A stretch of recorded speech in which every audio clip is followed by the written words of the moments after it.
In the year 2020, the US is still the world's sole superpower, but China is not far behind. Both nations have huge amounts of influence across the globe and economies that generate enormous wealth. But what about their militaries? If China and the United States were to go to war, who would have the advantage? In this military comparison, we're pitting China's People's Liberation Army against the United States military to see how they match up. After we lay out the capabilities of each, we'll decide who will win in an all-out war. Bear in mind that both of these militaries are always changing, so it's important to keep an eye on the future. In the end, it'll all come down to which country has the stronger and smarter military. Let's see if you come to the same conclusion we do, of who would win in a war between China and the United States of America. In terms of resources, China and the US are both well-equipped to support their militaries during the war. It's well known that the United States spends more money than any other country on its military. The most recent military budget for the United States was around $721 billion.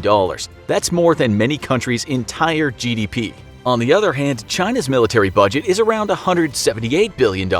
Notice the huge contrast between the two nations' military spending. Just in pure spending, the United States beats China. But just because a country spends a lot of money does not mean they have the better military equipment or personnel. Although the United States invests more money in their military, China leads with a different resource: manpower. If all-out war happened, the ability to manufacture weapons and replenish casualties would be vital. The current population of the United States is just over 330 million people. The population of China, around 1.5 billion people. Of course, not everyone in each population would be able to fight or work in factories, but just in terms of people, China vastly outnumbers the US. This brings us to the active number of military personnel in each country. Who has the bigger military? Well, it should come as no surprise that the number of soldiers in China's military is much larger than the United States. With more people in the country, there are more people in the military. In fact, the number of military personnel in China is almost double the amount of military personnel in the United States.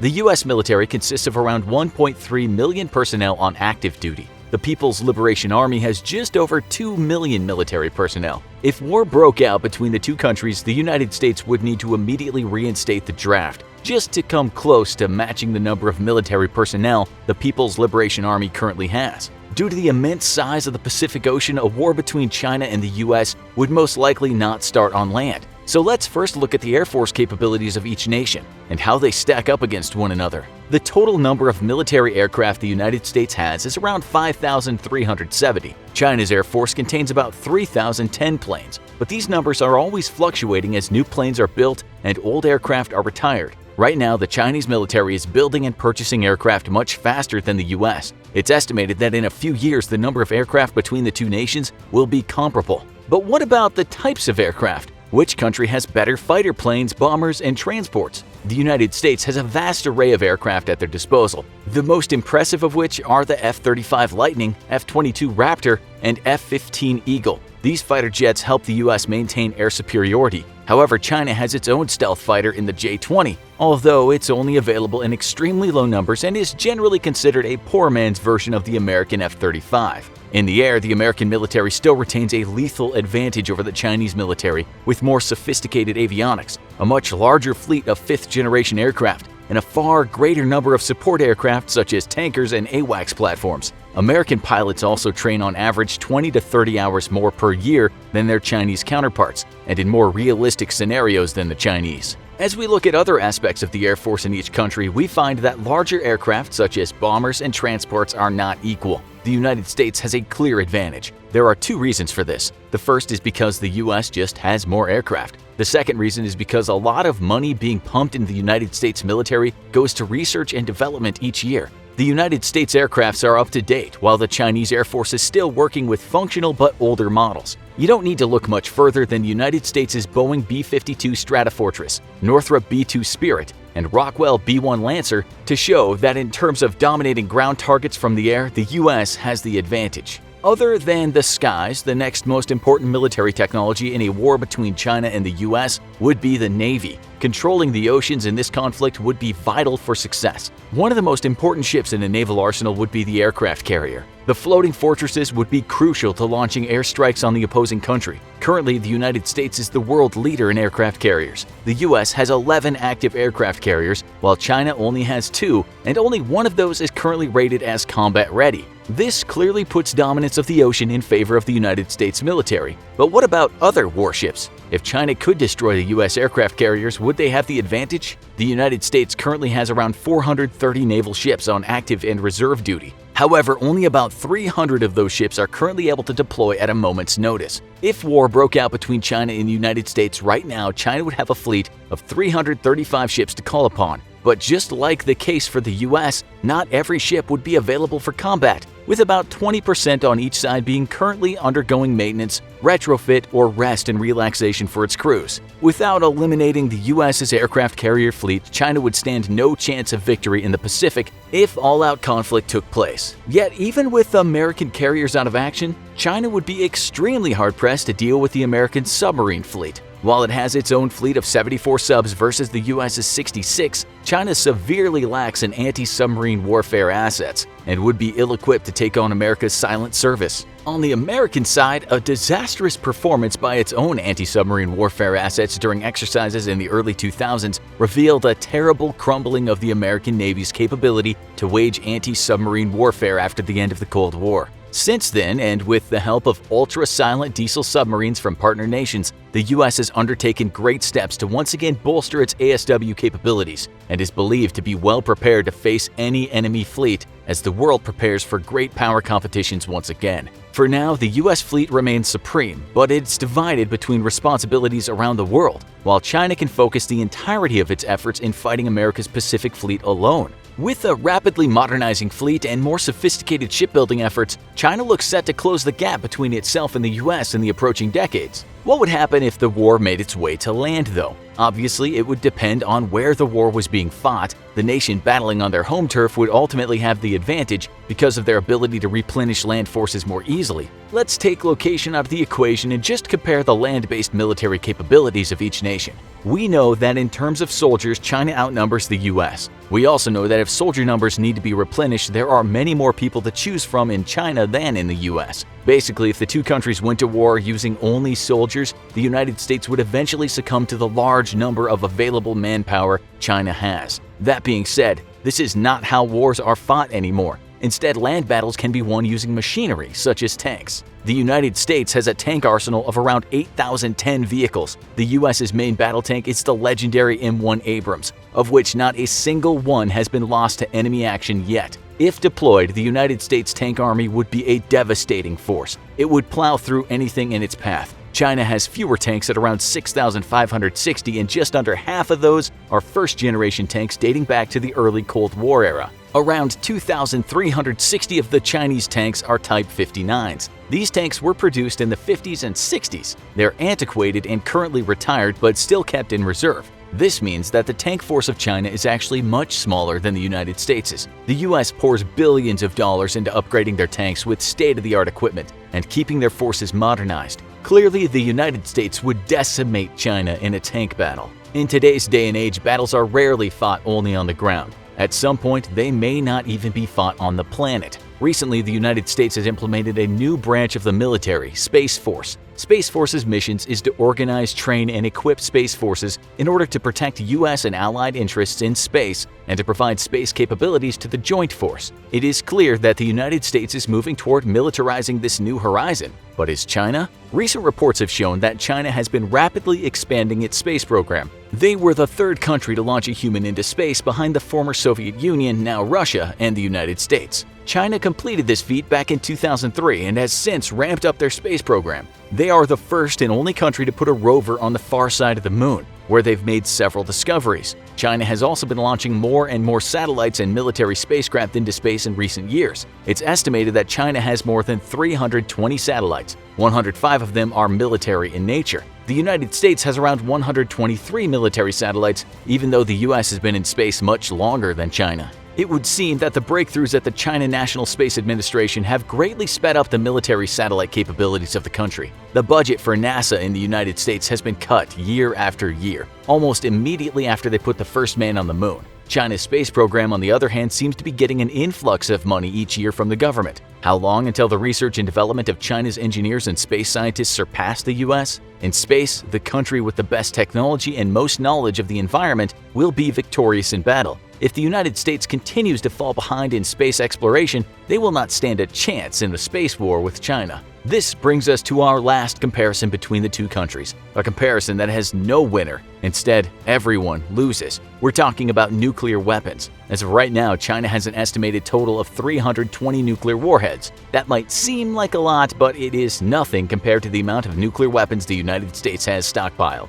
The United States has about 6,370 nuclear warheads under its control. 2,000 of those nukes are awaiting to be dismantled and disposed of. However, if nuclear war broke out between China and the US, neither country would get a chance to use all their nuclear weapons. The human race would be annihilated long before then. So, it's probably in China's and the United States' and the entire world's best interest that nuclear war never comes. Although the United States has a slight military advantage over China, we can't underestimate how far China's military has come in a relatively short amount of time. Also, the vast amount of manpower could be enough to allow China to hold out for a long time, slowly depleting the United States' resources. However, the reason we believe that the United States would win a war with China is because of experience. The United States has a lot more military experience than China. This means that the leaders of the military have seen combat and know what works and what doesn't. The US has been at war almost perpetually in one form or another since World War II, most recently in the Middle East. Since the beginning of Desert Storm in 1991, the United States has maintained a military presence in the Middle East.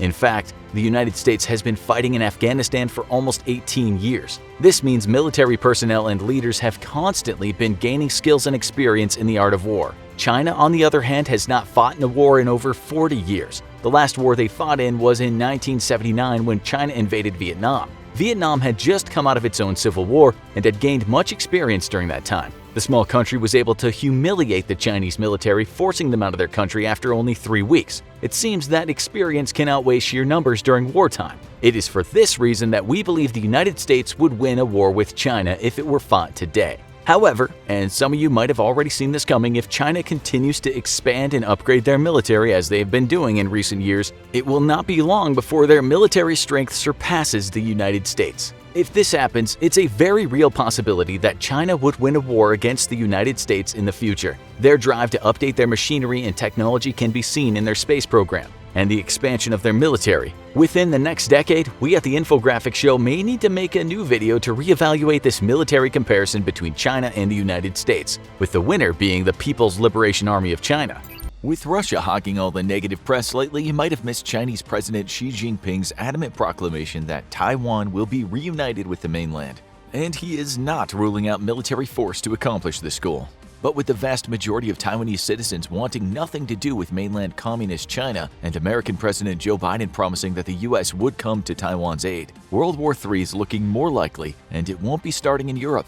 How is China going to defeat the US and its allies? And more importantly, why does Taiwan matter so much that the US is willing to fight to keep it free and independent? China wants Taiwan, and the US wants Taiwan to remain free. Both sides have their various reasons, but there are some significant overlaps. For China, Taiwan is both a matter of national prestige and a national defense priority. The island is home to the Chinese nationalists who fled after losing the war against the communists after World War II. And given the difficulty of an invasion plus the support of the United States, reunifying this breakaway province by force has not been an option for China. It's only recently, with China's vast modernization of its military and steadily expanding amphibious assault capabilities, that the dream of taking over Taiwan is approaching fruition.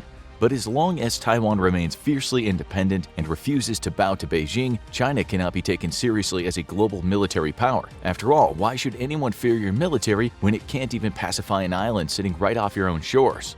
For the Chinese Communist Party, Taiwan represents an existential threat, though. The nation began as a dictatorship but gradually became a liberal and open democracy. Today, it's amongst the most successful democracies in the world, and that's a big problem for the CCP. As long as Taiwan remains independent, it remains a symbol for the Chinese people of what life could be like for them if they were no longer under the thumb of the CCP. After the extreme measures enacted by President Xi during and after COVID, disillusionment with China's government and the very society it's built around has skyrocketed amongst the youth. To many of them, the democracy lurking right off their own shore is a more appealing choice, and as long as Taiwan remains independent, it'll continue singing its siren song of democracy to the Chinese people. However, there are two very real and very significant strategic reasons for China to want to take Taiwan back and for the US to want it to remain independent. First is a Western strategy known as the First Island Chain.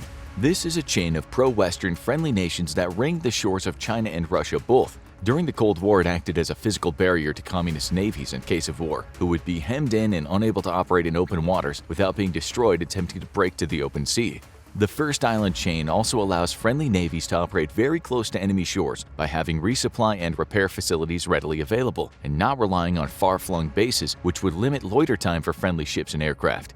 Today, the First Island Chain strategy no longer hems in the Soviet Union and its allies and instead acts as a barrier to Chinese expansionism. China has attempted to break the First Island Chain by illegally building artificial islands in the South China Sea, and while the threat they pose is significant, it still doesn't allow the Chinese Navy to break the defenses of the First Island Chain completely, and it doesn't allow them to push hostile navies far enough away that Chinese shipping can continue to keep the nation supplied with the vital petroleum and natural gas it needs.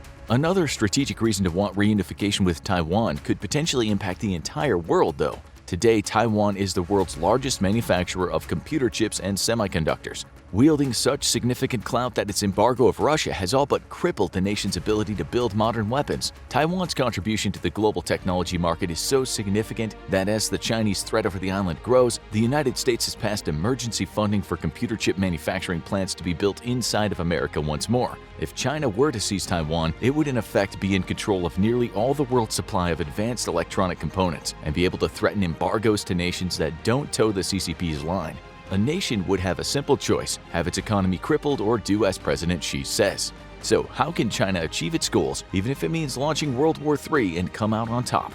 China has already prepared extensively for conflict against the superior US Navy, and has done a really good job of it too. The surface combat ships are still no match for American vessels, with China having approximately 2/3 of the total battle force missiles that the US Navy has. Its Air Force is similarly outclassed by the US Air Force, which not only outnumbers China's, but has far better capabilities in all but one department: long-range air-to-air missiles, where the Chinese PL-15 enjoys a significant advantage over the American AIM-120 in terms of range. However, the US is fast-tracking an upgrade called the AIM-260 Joint Advanced Tactical Missile to not just close the gap, but exceed it once more. US air and naval power won't matter though if it can't bring all that might close to Chinese shores, which is why China has invested heavily into developing a strategy known as Anti-Access Area Denial, or A2AD. The goal is simple: keep American ships and special mission aircraft such as AWACS and tankers away from Chinese shores so the People's Liberation Navy can operate with impunity. At the core of the strategy is the People's Liberation Army Rocket Force, or PLARF. PLARF might sound like something you do after a bad burrito, but it's the gravest threat the US Navy has faced since the end of the Cold War, and it might be good enough to keep the US ships out of the Western Pacific for good. A ballistic missile force, this branch of the Chinese military is dedicated to China's vast stockpile of both nuclear and non-nuclear ballistic missiles. China was never subject to the Intermediate Range Force Treaty, or INF, and thus, unlike the Soviet Union and the US, China developed an extensive stockpile of conventional ballistic missiles. Today, China fields about 1,400 ballistic missiles alongside hundreds of cruise missiles. Most of these are older, shorter-range missiles which we could expect to see deployed against Taiwanese infrastructure, but hundreds have ranges capable of hitting US bases in Japan and South Korea. A small but unknown number can even hit the all-important US base in Guam. The PLARF would be critical in the opening days of World War III. Both the US and China hold serious counterforce power, and the advantage would go to whoever fires first. A war between the two powers would almost certainly be a bolt-out-of-the-blue attack, an unexpected first strike using hundreds of ballistic missiles. The targets would be US bases in the region, with a priority target being Guam. However, this comes with certain risk, as striking US bases in Japan and South Korea would threaten dragging those two nations into the conflict. South Korea may be disinclined to join the conflict out of fear of North Korea taking advantage of the situation. In fact, for China to win, it would be in its best interest to proceed a war in the Pacific with ramped-up antics from North Korea, enough to rattle South Korea without actually crossing the line over into war. Fears of North Korean aggression would be likely enough to prevent South Korea from doing anything other than voicing public support for its American allies. Japan would be a different story. The two nations are famous rivals, and there's still a lot of bad blood between China and Japan. What's more, Japan agrees with the US that China presents a threat to democracies around the world. Losing a fellow democracy like Taiwan to China could represent a larger global shift toward authoritarianism. China, being the dominant regional power, is also greatly disadvantageous to Japan, whose all-important trade routes pass by close enough to China to be intercepted by its navy should Taiwan fall and the first island chain be broken. Thus, it's almost a foregone conclusion that Japan would join the war anyway, no matter what China ends up doing. The rewriting of its constitution allows the expeditionary deployment of its military, bucking the self-defense pacifist ideology of the past, and it's proof that Japan is actively preparing to send ships, troops, and planes to aid the US and Taiwan. This is a serious problem for China because Japan provides a convenient staging ground for both the US naval and air forces. A significant number of ballistic missiles would have to be dedicated to striking Japanese air bases and harbors in order to deny both to the US military. Chinese military doctrine states that the PLARF is to be used in a swift, precise, and overwhelming strike against an enemy force. This means eliminating the greatest threat to Chinese ambitions in the region, the United States Navy. It's not enough to shut down US bases and airfields. America has a huge expeditionary capability and lots of friends from where they could stage ships and planes. Winning the war in the Pacific means beating the US Navy black and blue. China is counting on the US's public aversion to military casualties to win the war the moment it starts. To achieve it, it needs to score huge losses to the US at the onset of the war in terms of both men and material. That's why US aircraft carrier strike groups are China's #1 priority. Not only do American supercarriers threaten all Chinese naval shipping, but the loss of even a single carrier would result in the death of thousands of American sailors. This is something China hopes it can use to shock and awe the American public into not supporting a protracted war.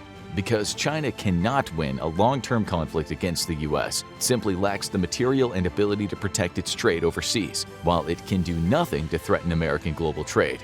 With US carriers kept at bay with ballistic missiles and friendly airfields destroyed, China would have a week or two to achieve its objective of capturing Taiwan. However, China faces 3 critical problems with its war plans. The first is that any invasion of Taiwan would take weeks to coordinate. Ships would have to be restationed to nearby harbors. Hundreds of thousands of troops would have to be moved from various military districts to the eastern one in preparation of boarding. Supplies like food, water, and medicine would have to be gathered in the millions of tons and prepared for shipping across the strait. Hundreds of aircraft would have to be moved to nearby airfields. Basically, an invasion of Taiwan would be anything but a bolt out of the blue. It would be a very publicly broadcast event that would have months of warning. The United States would use this time to gather global support for either painful political and economic measures against China or to build a national military coalition like it did in Desert Storm. In an unprecedented move, European NATO partners have been sending ships to the South Pacific in the last 6 months. These routine patrols are meant to signal one thing to China: Europe stands with the US and against an invasion of Taiwan. Invading Taiwan would mean taking on an international coalition. And there's no ready answer to this daunting problem for China, who enjoys few meaningful alliances, and 0 who would support it in war against what would in effect be a global force. The second problem China faces is that though its ballistic missile force is a deadly threat to US forces, it might not be able to effectively deter US naval operations the way China hopes it will. Hitting a stationary airbase with a ballistic missile from thousands of miles away is relatively easy. China has reduced the circular probability of error from 100 to just 5 or 10 meters for its modern missiles. However, hitting a fast-moving warship in the middle of the ocean is a different challenge altogether. Ballistic missiles and other standoff weapons need good tracking data to hit a moving target. This means that a ship must be first discovered, properly identified, and then finally fixed. China has greatly improved both its ground-based and satellite-based long-range radar capabilities, but this type of radar can only tell you a ship is out there with an approximate distance. Accuracy of satellites, however, is greater, though they provide only a temporary track as they orbit the Earth. In order to properly identify and then provide a good track, you need a much better sensor technology, and it's unknown if China can foot the bill there. A vast investment in drones and AWACS aircraft means that China potentially has the tools to get the job done, but these airborne assets have to face the threat of the most capable air force in the world. China does enjoy an advantage here because the US would have to operate aircraft at extremely long ranges, but a decided uptick in both the purchase of air and sea drones by the US military, as well as a new tanker drone, means that the reach of America's weapons is being steadily and greatly increased. Even if China can overcome the difficulties in hitting moving targets, there's still one Achilles heel it has no solution for, neither today nor in the projected future. China depends on overseas trade for the majority of its oil and natural gas imports. It does have 2 land-based connections to Russia, but one of these, the pipeline from Sakhalin, would make an easy target for a cruise missile strike via submarine. That would leave only one inflow of oil and natural gas in the far west out of U.S. reach. This would basically be a trickle compared to China's current fossil fuel supply, and within weeks the nation would run out of oil altogether. Its military could fight on for a few months at most due to the strategic reserves, but its economy would come crashing to a halt as the civilian sector becomes energy-starved. To add insult to injury, over 60% of Chinese trade comes via the ocean. Except it wouldn't in case of war, thanks to the U.S. Navy. Even if its ballistic missile forces are effective at keeping the U.S. Navy at bay, ballistic missiles can't stop the huge U.S. attack submarine fleet. Surface task forces could also easily choke off China at multiple traffic choke points for maritime trade, including the Malacca Straits, the Gulf of Oman, and the Panama Canal. China is attempting to secure ports and airfields outside of the country so it can base forces near these strategically important waterways, but so far has only succeeded in gaining the use of a small base at Djibouti, only miles from a much bigger American base. With the bulk of the world on the US's ideological side and the vast network of friends and partners the US can use to leverage pressure on anyone contemplating allowing China to build military bases on their territory, it's not predicted that China's forward-deployed military forces will grow in any significant amount. The Chinese Navy may be the largest in the world today, but most of these ships are smaller vessels meant to act as missile boats or harass the fishing vessels and oil-exploring ships of neighboring nations, not attempting to dislodge a U.S. carrier strike group from a vital trade artery. For all its planning, there's nothing China can do about this situation in the current or even long term, though it is steadily working at building a blue water navy capable of operations far from home shores. It still has a significant way to go to get there, however, and even the US remains firmly in the lead. China's meteoric economic rise in the last 3 decades has seen the world's largest nation pick itself up from its agrarian roots to become a robust and modern economy. While not more powerful than the US economically, China's is the only economy in the world to truly rival the US's. Yet all of China's economic expansion has created a crippling national Achilles heel: its overwhelming reliance on naval trade routes to export its trade goods and supply its ravenous appetite for oil. If China is to truly become a peer competitor to the US, it must secure and defend its access to the world's most important shipping lanes. In today's episode of the Infographic Show, we're taking a look at the Asian powerhouse and asking, is China ready to take on the US Navy? For decades, China focused primarily on maintaining national sovereignty by establishing a large ground force capable of fighting off another Japanese invasion or their former Soviet rivals. As China's economy expanded, though, its reliance on maritime trade grew to a staggering disproportion.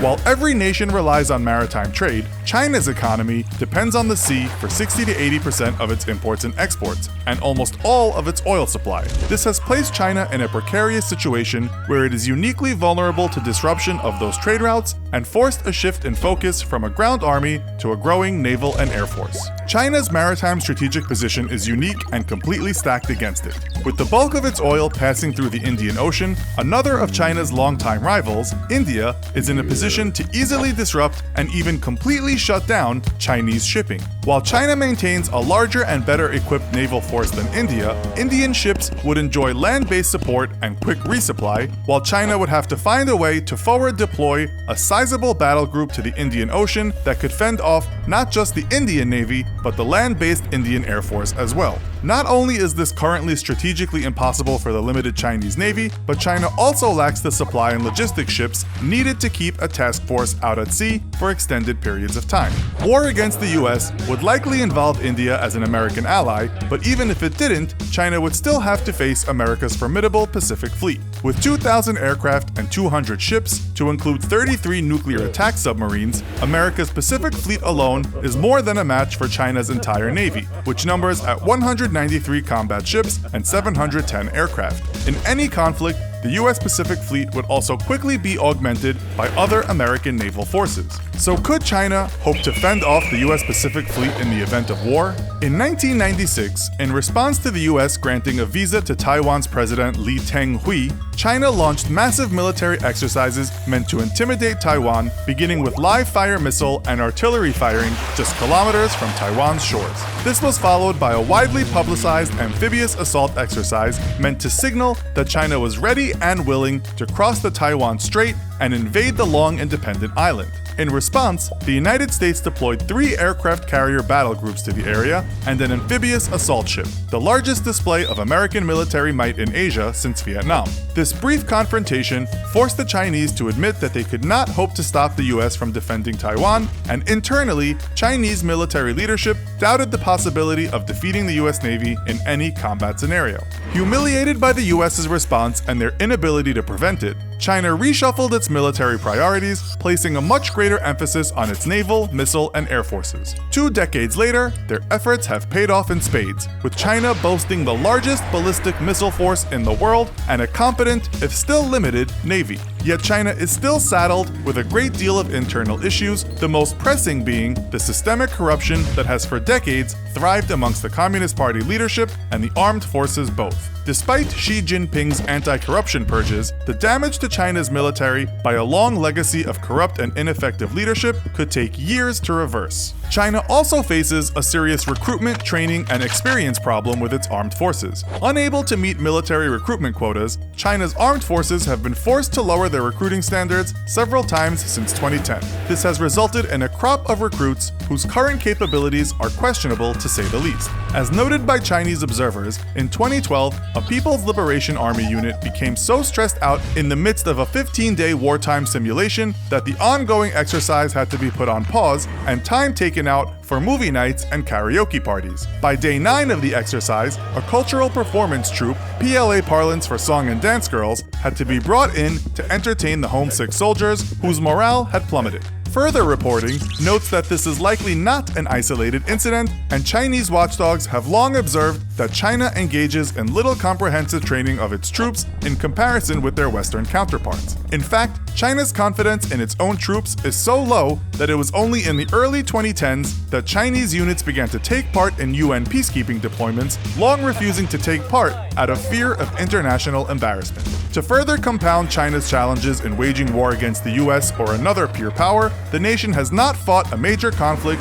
since a brief skirmish against Vietnam in 1979. The modern Chinese military has absolutely no experience in modern combined arms warfare, and to further compound China's problems, it also lacks a joint command structure amongst its various military branches like the US employs. This means that in war, it would be difficult to coordinate Chinese ground forces with their air forces or naval forces with their missile forces, etc. Given the fast pace and chaotic nature of modern war, this would leave China unable to quickly respond to and defend from threats. After the humiliation of the 1996 Taiwan Strait crisis, China began to invest heavily into its missile forces with the goal of threatening American aircraft carriers from deep within the Chinese mainland. Maintaining the world's only missile service as a separate branch of its military, China's commitment to long-range standoff weapons is not to be underestimated. Yet despite boasting that its new DF-21 carrier killer ballistic missiles could shut the US out of the West Pacific, the truth behind these boasts is dubious at best. A ballistic missile strike on a moving target in the middle of the ocean requires a long and very complicated kill chain involving land-based radar, airborne radar, satellites, and command and control nodes to all coordinate tracking and targeting of an enemy ship, and to date, China has not displayed the capability to successfully execute every step in this complex kill chain or to protect the individual links from attack or interference. Yet even the most optimistic American naval commanders acknowledge the threat that China's ballistic missiles present to a carrier battle group, which is why the US has responded by engaging in the most ambitious ballistic missile defense program in its history, testing everything from airborne to ship-installed directed energy weapons such as lasers to a new generation of the standard model anti-air missile to classified anti-satellite weapons projects. The US has taken the Chinese ballistic missile threat very seriously. China's missile forces are its best tool for keeping the US Navy at bay, but unproven as they are, it's doubtful just how effective they would ultimately be. However, the one thing that China, and most people in the US, tend to forget about are the US's submarine forces, and that's no coincidence. Secretive by design, the US's Silent Service is the most advanced submarine force in the world, and it maintains a constant rotation of 18 subs forward deployed in the Pacific, with another 8 loitering in potential conflict zones. For the US Navy in the Pacific, this means Chinese coastal waters, and with China's very limited anti-submarine capabilities and notoriously noisy subs, this underwater force alone would be enough to choke China's trade completely and sink the entire entirety of China's very small amphibious assault fleet should it try to invade Taiwan. Immune to China's ballistic missile forces, America's nuclear attack submarines are its best weapon in any conflict against China, something both China and the US are keenly aware of. In response, China has installed underwater listening sensors across the South China Sea, and for its part, the US has increased annual production of its new Virginia-class submarines to 2 a year through to at least 2030. China is not yet ready to take on the US Navy and win, yet this is a deficiency it has clearly identified and is working to address with a huge expansion of its own navy, the building of 2 aircraft carriers, and building new diesel-powered submarines. But with a looming population crisis set to explode a demographic time bomb by 2030, where over 65% of its population will be of retirement age, China may find itself pressed for the economic resources it needs to continue expanding its military. The US also faces challenges in maintaining its global peacekeeping naval fleet, but with a strong network of alliances and access to financial networks China does not, it will take some serious and very focused investment in its navy, perhaps at the expense of its other branches, for China to ever truly challenge America in the open ocean. A small Vietnamese fishing boat putters along in the dark. A storm has knocked down its radio antenna, and the cheap GPS unit the poor fishermen use to navigate has long ago stopped functioning. They're sailing using the stars now, the way their ancient forefathers did, and cast a westerly course in hopes of hitting the mainland. Suddenly, a bright spotlight blasts the fishermen in the face, completely blinding them. A massive Chinese destroyer quickly steams in close to the small fishing vessel. In the dark, the fishermen hadn't even noticed it approaching. 2 Zodiac craft full of Chinese Marines are tearing through the water at high speeds toward the fishermen, the machine guns at the bow of each boat aimed at them.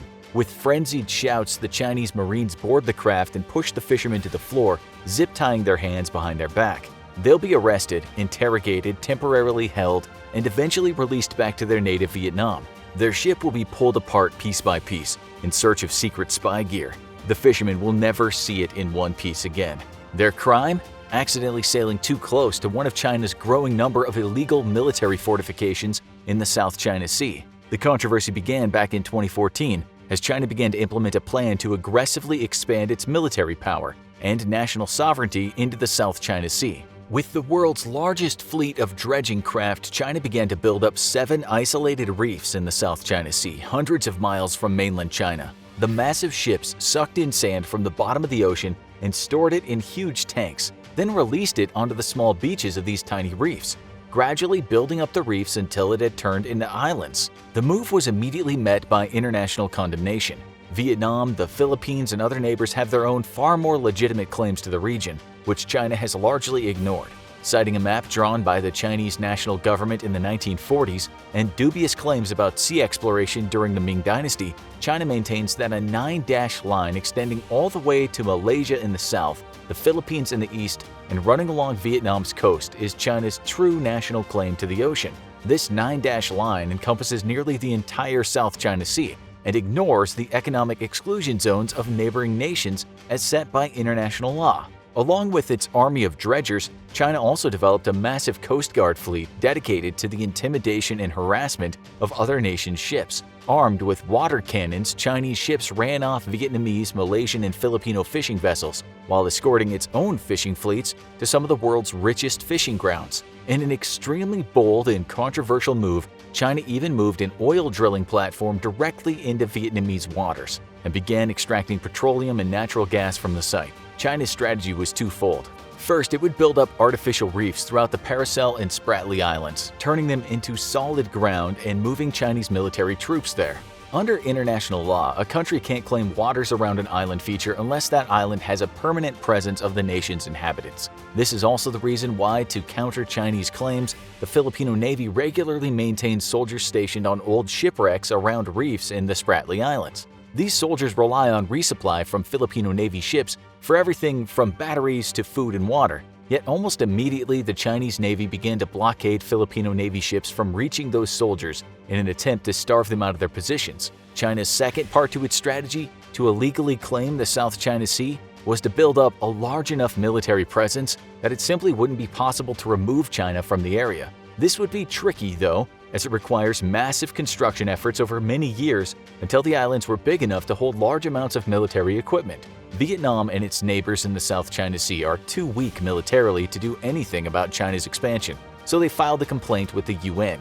In 2016, a ruling from the International Court at The Hague found China's claims and island reclamation abilities to be illegal and ordered a halt to further expansion on the contested reefs. China immediately ignored that order, and the world did nothing to enforce it. The real question is, why is China burning global goodwill for the sake of a few island bases? The answer to that is threefold, and the first part of the answer is economic. The South China Sea holds 190 trillion cubic feet of natural gas and 11 billion barrels of oil in reserves, with much more believed to lie undiscovered. The surplus of energy is worth trillions to the Chinese, and along with its oil and natural gas, the region is also home to some of the world's remaining fertile fishing grounds, worth billions in revenue. By edging out all other nations from their own legitimate claims to the region, China has positioned itself to amass a staggering wealth, paying out over decades to come. Secondly, China has long chafed at the United States' status as a regional security partner with its neighbors. One of China's greatest ambitions is to throw the US out of the South Pacific, and thus bully its neighbors into its own political sphere of influence, no different than the Soviet Union and its Iron Curtain post-World War II. Today, the South China Sea is the world's greatest trade artery, with hundreds of billions of dollars worth of trade moving through the region every year. The US Navy guarantees freedom of navigation for all vessels in the region. Yet, if China could successfully push the US out of the region, all of that trade from nations around the world would be subject to China's authority. Any nations China finds itself displeased with could soon find their merchant vessels harassed or even outright barred from traversing the region, a serious concern for any country that doesn't want to be subject to the Chinese Communist Party's will. The plan is working. As China continues to build military infrastructure across the reclaimed islands, it'll become increasingly unrealistic for the United States Navy to remain in the region and expect to survive in case of war. With US forces effectively pushed out of the region, China's neighbors will have no choice but to deal with China. Something Vietnam is so afraid of, it recently held discussions with US diplomats about potential cooperation with the US military. The third answer to China's wish to establish itself in the South China Sea is to protect itself from the military power of the US. China understands that it cannot challenge the US Navy in a stand-up fight, even with a portion of the US naval forces stationed in the Atlantic. However, the buildup of military facilities around the South China Sea has officially put China in a position to not just challenge the US Navy, but to prevent it from operating in the region outright in the case of war. China has built just under 100 bunkers for fighter aircraft across its 7 artificial islands and invested billions in anti-ship and anti-aircraft missile batteries, long-range radar, signals intelligence equipment, and even missile defense batteries. Sea-Whiz gun mounts protect Chinese radar and missile installations, and several of the runways China built are large enough to host Chinese bombers loaded with long-range anti-ship missiles. All of this firepower has effectively made it impossible for the US to intervene in the region at the outset of war and push back US forces to Guam if they hope to avoid immediate destruction. While eventually US firepower could level all 7 of these island bases, the investment would be extremely costly in terms of missiles and hardware both. Each base would need approximately 100 missiles to completely neutralize, and a significant number of those missiles would be knocked out by Chinese missile defenses. High-altitude airstrikes would be a far better option, but even B-2 stealth bombers would find the environment challenging to operate in, and non-stealth aircraft would have practically zero survivability. What's more, all the firepower needed to neutralize these island bases and open up the South China Sea again is much more desperately needed further up north in defense of Japan, South Korea, and Taiwan. All of these which no doubt find themselves under threat from Chinese forces should a regional war break out. The only American hardware that could operate within the contested sea space would be American submarines. Chinese anti-submarine capabilities are still lacking. However, these subs would be focused on sinking Chinese ships and subs and wouldn't be risked to just undertake largely ineffective missile attacks against the island fortresses. China's successful strategy to claim the South China Sea has been an incremental war of inches, with President Xi Jinping correctly guessing that the United States would never risk a full-blown war as long as China's aggressive expansion was done very incrementally, just a few inches at a time. Now, in 2021, not only has China won the war of inches, but guaranteed that in a future US-Sino conflict, freeing the South China Sea once more will require incredible amounts of American blood and resources both, a price we may simply not be willing to pay. In the end, it's the rest of the world that ends up losing as China wins big. Today we'll be featuring the most populous nation in the world and one of the largest in terms of landmass. We'll state again that this is by no means an exact science, as living in certain parts of countries can be more dangerous, and it certainly counts how you choose to live in a place. Nonetheless, by checking statistics on crimes, driving accidents, deaths, and even disease, it may give us an idea of how safe a country is. We will also check out official government warnings and what people living in these countries think about their safety. So, without further ado, welcome to this episode of the Infographic Show, Is It Safe to Live in China? First of all, we should point out that mainly due to China's thriving economy, it has become the home to many expatriates. The latest numbers we can find put the number of foreigners living and working in China at around 900,000, with the largest groups coming from South Korea, the USA, and Japan.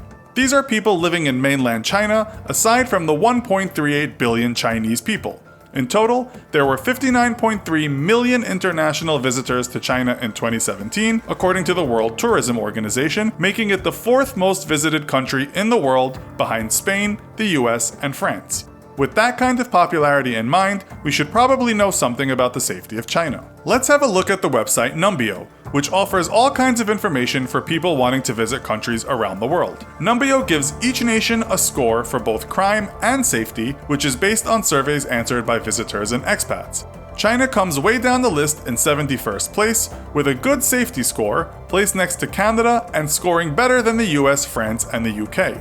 Its most dangerous cities, according to the surveys, are Shenzhen, Guangzhou, Beijing, and Shanghai, but they all come far behind many American cities. In fact, in terms of what people thought, China scored low for violent crime, moderate for other crimes, but high for corruption and bribery. What about official statistics? Well, some of the murder stats out there are quite old, with 1.1 per 100,000 people being the most cited number. That was 13,410 murders in that year. The average global rate is about 6 per 100,000. A more recent report we can find puts China's murder rate for 2016 at 0.62 per 100,000 residents, which is one of the lowest rates in the world. According to the Commission for Political and Legal Affairs of the Communist Party of China Central Committee, there was a 43% decline in all violent crime since 2012, although major traffic injuries and deaths went up by more than 50%. It seems in China, much of the crime is related to gang crime, such as drug and human trafficking, although corruption seems to be endemic. This might not have any effect on the visitor, but let's see what other governments say about safety in China.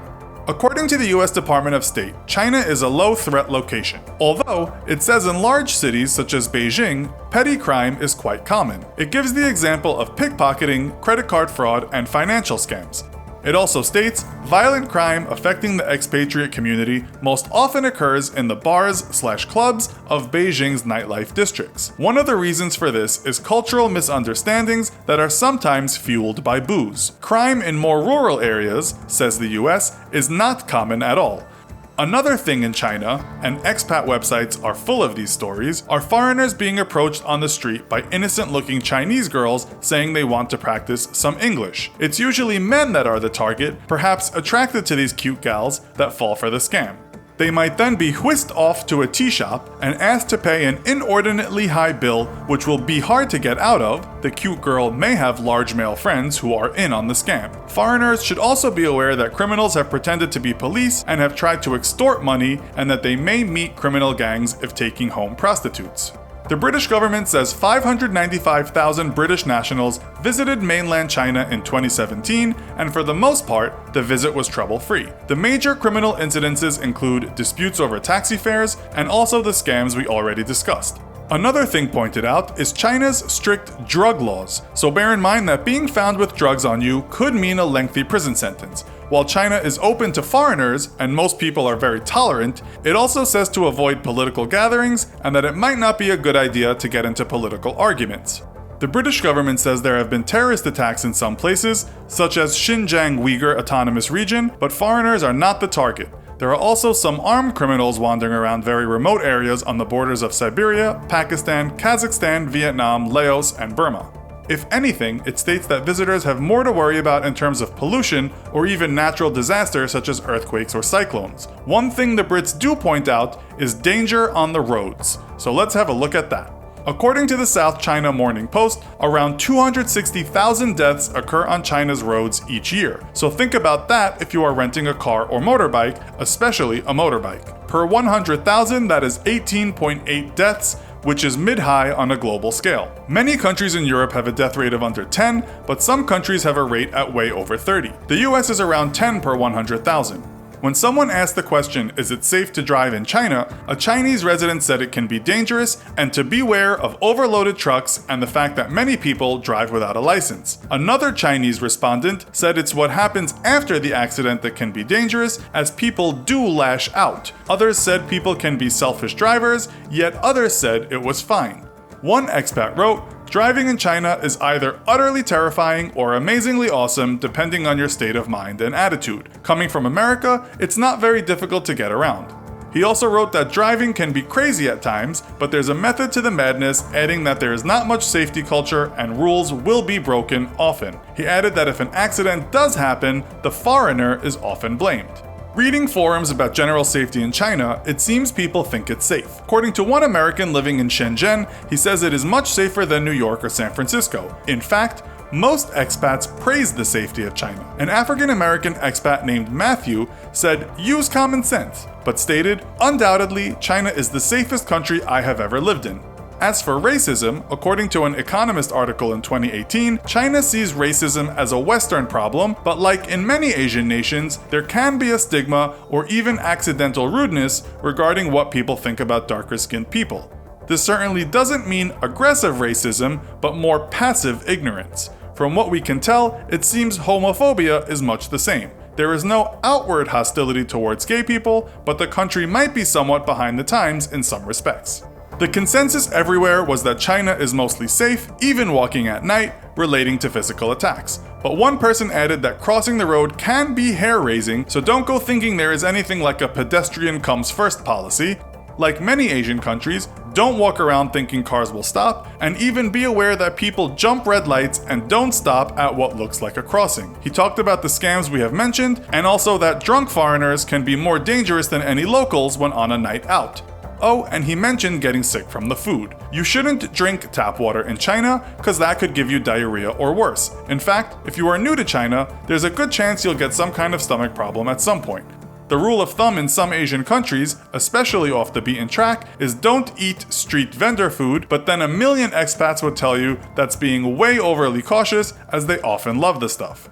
As for disease, the CDC recommends some vaccinations, but it depends where you are going. Perhaps try not to sleep with strangers and apply mosquito repellent where there are lots of mosquitoes. China is mainly low risk or risk-free for malaria, but dengue is common in some areas. So, there you go. It's very, very unlikely you'll come across hostility in China, and the people generally don't exhibit violence towards foreigners. Watch out for those road crossings, and be careful if you choose to drive. You might also be aware that pollution can cause breathing problems, a stuffy nose, or general irritation when levels are high. If you want a pain-free visit, be aware of petty scams and try not to make drug dealers your best buddies. That's common sense, and if you have it, you will most likely not have any problems. We give China a very safe rating, the safest country so far. That means up until now we have China, Russia, and Mexico in that order of safety. Cell phones made in Latin America, supply chains contained in the Western Hemisphere, Asian companies fleeing to Mexico. These are some of China's worst nightmares, and unfortunately for Beijing, everything we've just listed will likely happen. Over the past 2 decades, whenever you look at where a product was produced, the same 3 words stared back at you: Made in China. But this might not be the case for much longer. In a few years, you could be checking the back of your most prized possessions and see the words Made in Mexico. Will this economic shift bring China to its knees? Could Mexico become a dominant player in a global economy? Let's find out. There are several key reasons why Mexico has become a prominent player in global manufacturing recently. Some of it has to do with external factors such as rising tensions between China and the US, along with massive supply chain issues due to the COVID-19 pandemic and Russia's war in Ukraine. However, there are also some key aspects of Mexico's society and its geography that have allowed the nation to secure its position as an up-and-coming economic power in the future. Foreign investments and businesses have flocked to Mexico when they once looked to China for much of their supply and manufacturing. There are 4 main reasons why there's so much talk of Mexico one day replacing China as a key manufacturer for companies worldwide. The first is that Mexico is in a prime location. The second is that it can provide stability where others can't. The third is because the country has a large labor pool and low wages. And the fourth is that Mexico has the flexibility other nations don't. The rise of Mexico as a contender to China began several years ago. However, the history of Mexico as a major trade partner and an ally of the US goes back much further. And since the US has the largest economy in the world with a GDP of around $23.3 trillion a year, this is a big deal. The foundation of the relationship between Mexico and the US got off to a rocky start. The Mexican-American War, or Guerra de 1847, came to an end when the Treaty of Guadalupe Hidalgo was signed on February 2, 1848. Mexico was given approximately $18 million in compensation from the United States, and the U.S. received Texas, California, Nevada, Utah, New Mexico, most of Arizona and Colorado, along with parts of Oklahoma, Kansas, and Wyoming. Needless to say, this wasn't exactly a fair deal. After the war, the governments of the two nations remained somewhat indifferent to one another, but economic trade and ties quickly began to form between the two neighbors. Between 1882 and 1910, U.S. railroad companies recruited workers from Mexico as labor shortages sprung up across the United States. This was partly thanks to the Chinese Exclusion Act of 1882, which stopped immigration from China at the time. It's estimated that more than 16,000 Mexicans were working on the railroads during the early 20th century and made up as much as 60% of the U.S. railway workforce. So even after 100 years, there were disputes and shifting power balances between the United States, China, and Mexico. The situation today is much different than that of the past, but the economies of all three nations have always been somewhat intertwined. In 1965, the end of the temporary worker program in the United States resulted in hundreds of thousands of migrant workers going back to Mexico. The Mexican government established a large-scale industrial development program that was focused on manufacturing near the U.S.-Mexico border to allow for easy movement of goods and components between the countries. These facilities were called maquiladoras, or assembly plants, and employed severely underpaid Mexican laborers to build goods for the U.S. market. There was a huge influx of workers from southern Mexico that headed north to work in the maquiladoras, and by 1992, around 500,000 people were employed at the assembly plants, which produced around $19 billion worth of goods and services, or around 40% of Mexico's total exports. This move to grow the economic output of Mexico through the maquiladoras became known as the Mexican Miracle and resulted in sustained economic growth of between 3 and 4% for almost 3 decades. It is this foundation that would eventually lead Mexico to where it is today, who, to put it bluntly, is stealing contracts and business away from China. On January 1, 1994, the North American Free Trade Agreement, or NAFTA, was signed and went into effect. This started a 15-year process of dismantling tariffs and levies between the Mexican and United States and Canadian governments. The agreement greatly increased the cooperation between the U.S. and Mexico. There were many societal problems that stemmed from NAFTA, but economists generally agree the deal did help with economic growth by nearly tripling North American trade. NAFTA played a major role in helping the Mexican economy grow and allowing it to be in the unique position it is today. There's a lot to unpack between the United States and Mexico, especially when it comes to border policies and cultural differences, but that's a topic for another time. What's important to know is that after NAFTA, the US and Mexico changed leaders several times, but trade and economic cooperation between the two nations continued. Then in 2020, the United States-Mexico-Canada Agreement replaced NAFTA, further solidifying and extending the free trade agreement between the three nations. The relationship between the US and Mexican governments is built around economic gains, with each nation looking out for itself. What this means is that when the US benefits, Mexico benefits, and vice versa. We can use this fact to springboard to how things are beginning to go very badly for China and why Mexico is benefiting so greatly from their losses. As of 2023, Mexico has become the United States' leading trade partner, beating both Canada and China for the top spot. Approximately $263 billion worth of goods passed between the US-Mexico border for the first 4 months of 2023. Mexican exports to the U.S. totaled around $157 billion, while exports from U.S. to Mexico reached $107 billion. 15.4% of all U.S. trade was done with Mexico, followed by 15.2% with Canada and 12% with China. These numbers are intriguing because in 2022, 7.5% of all U.S. exports were imported by China, and 16.5% of total U.S. imports came from China. China was actually the US's leading trade partner since 2014 when it took the #1 spot from Canada. 2023 is one of the few times Mexico has been the top trade partner of the US in recent history, but this might become the new norm.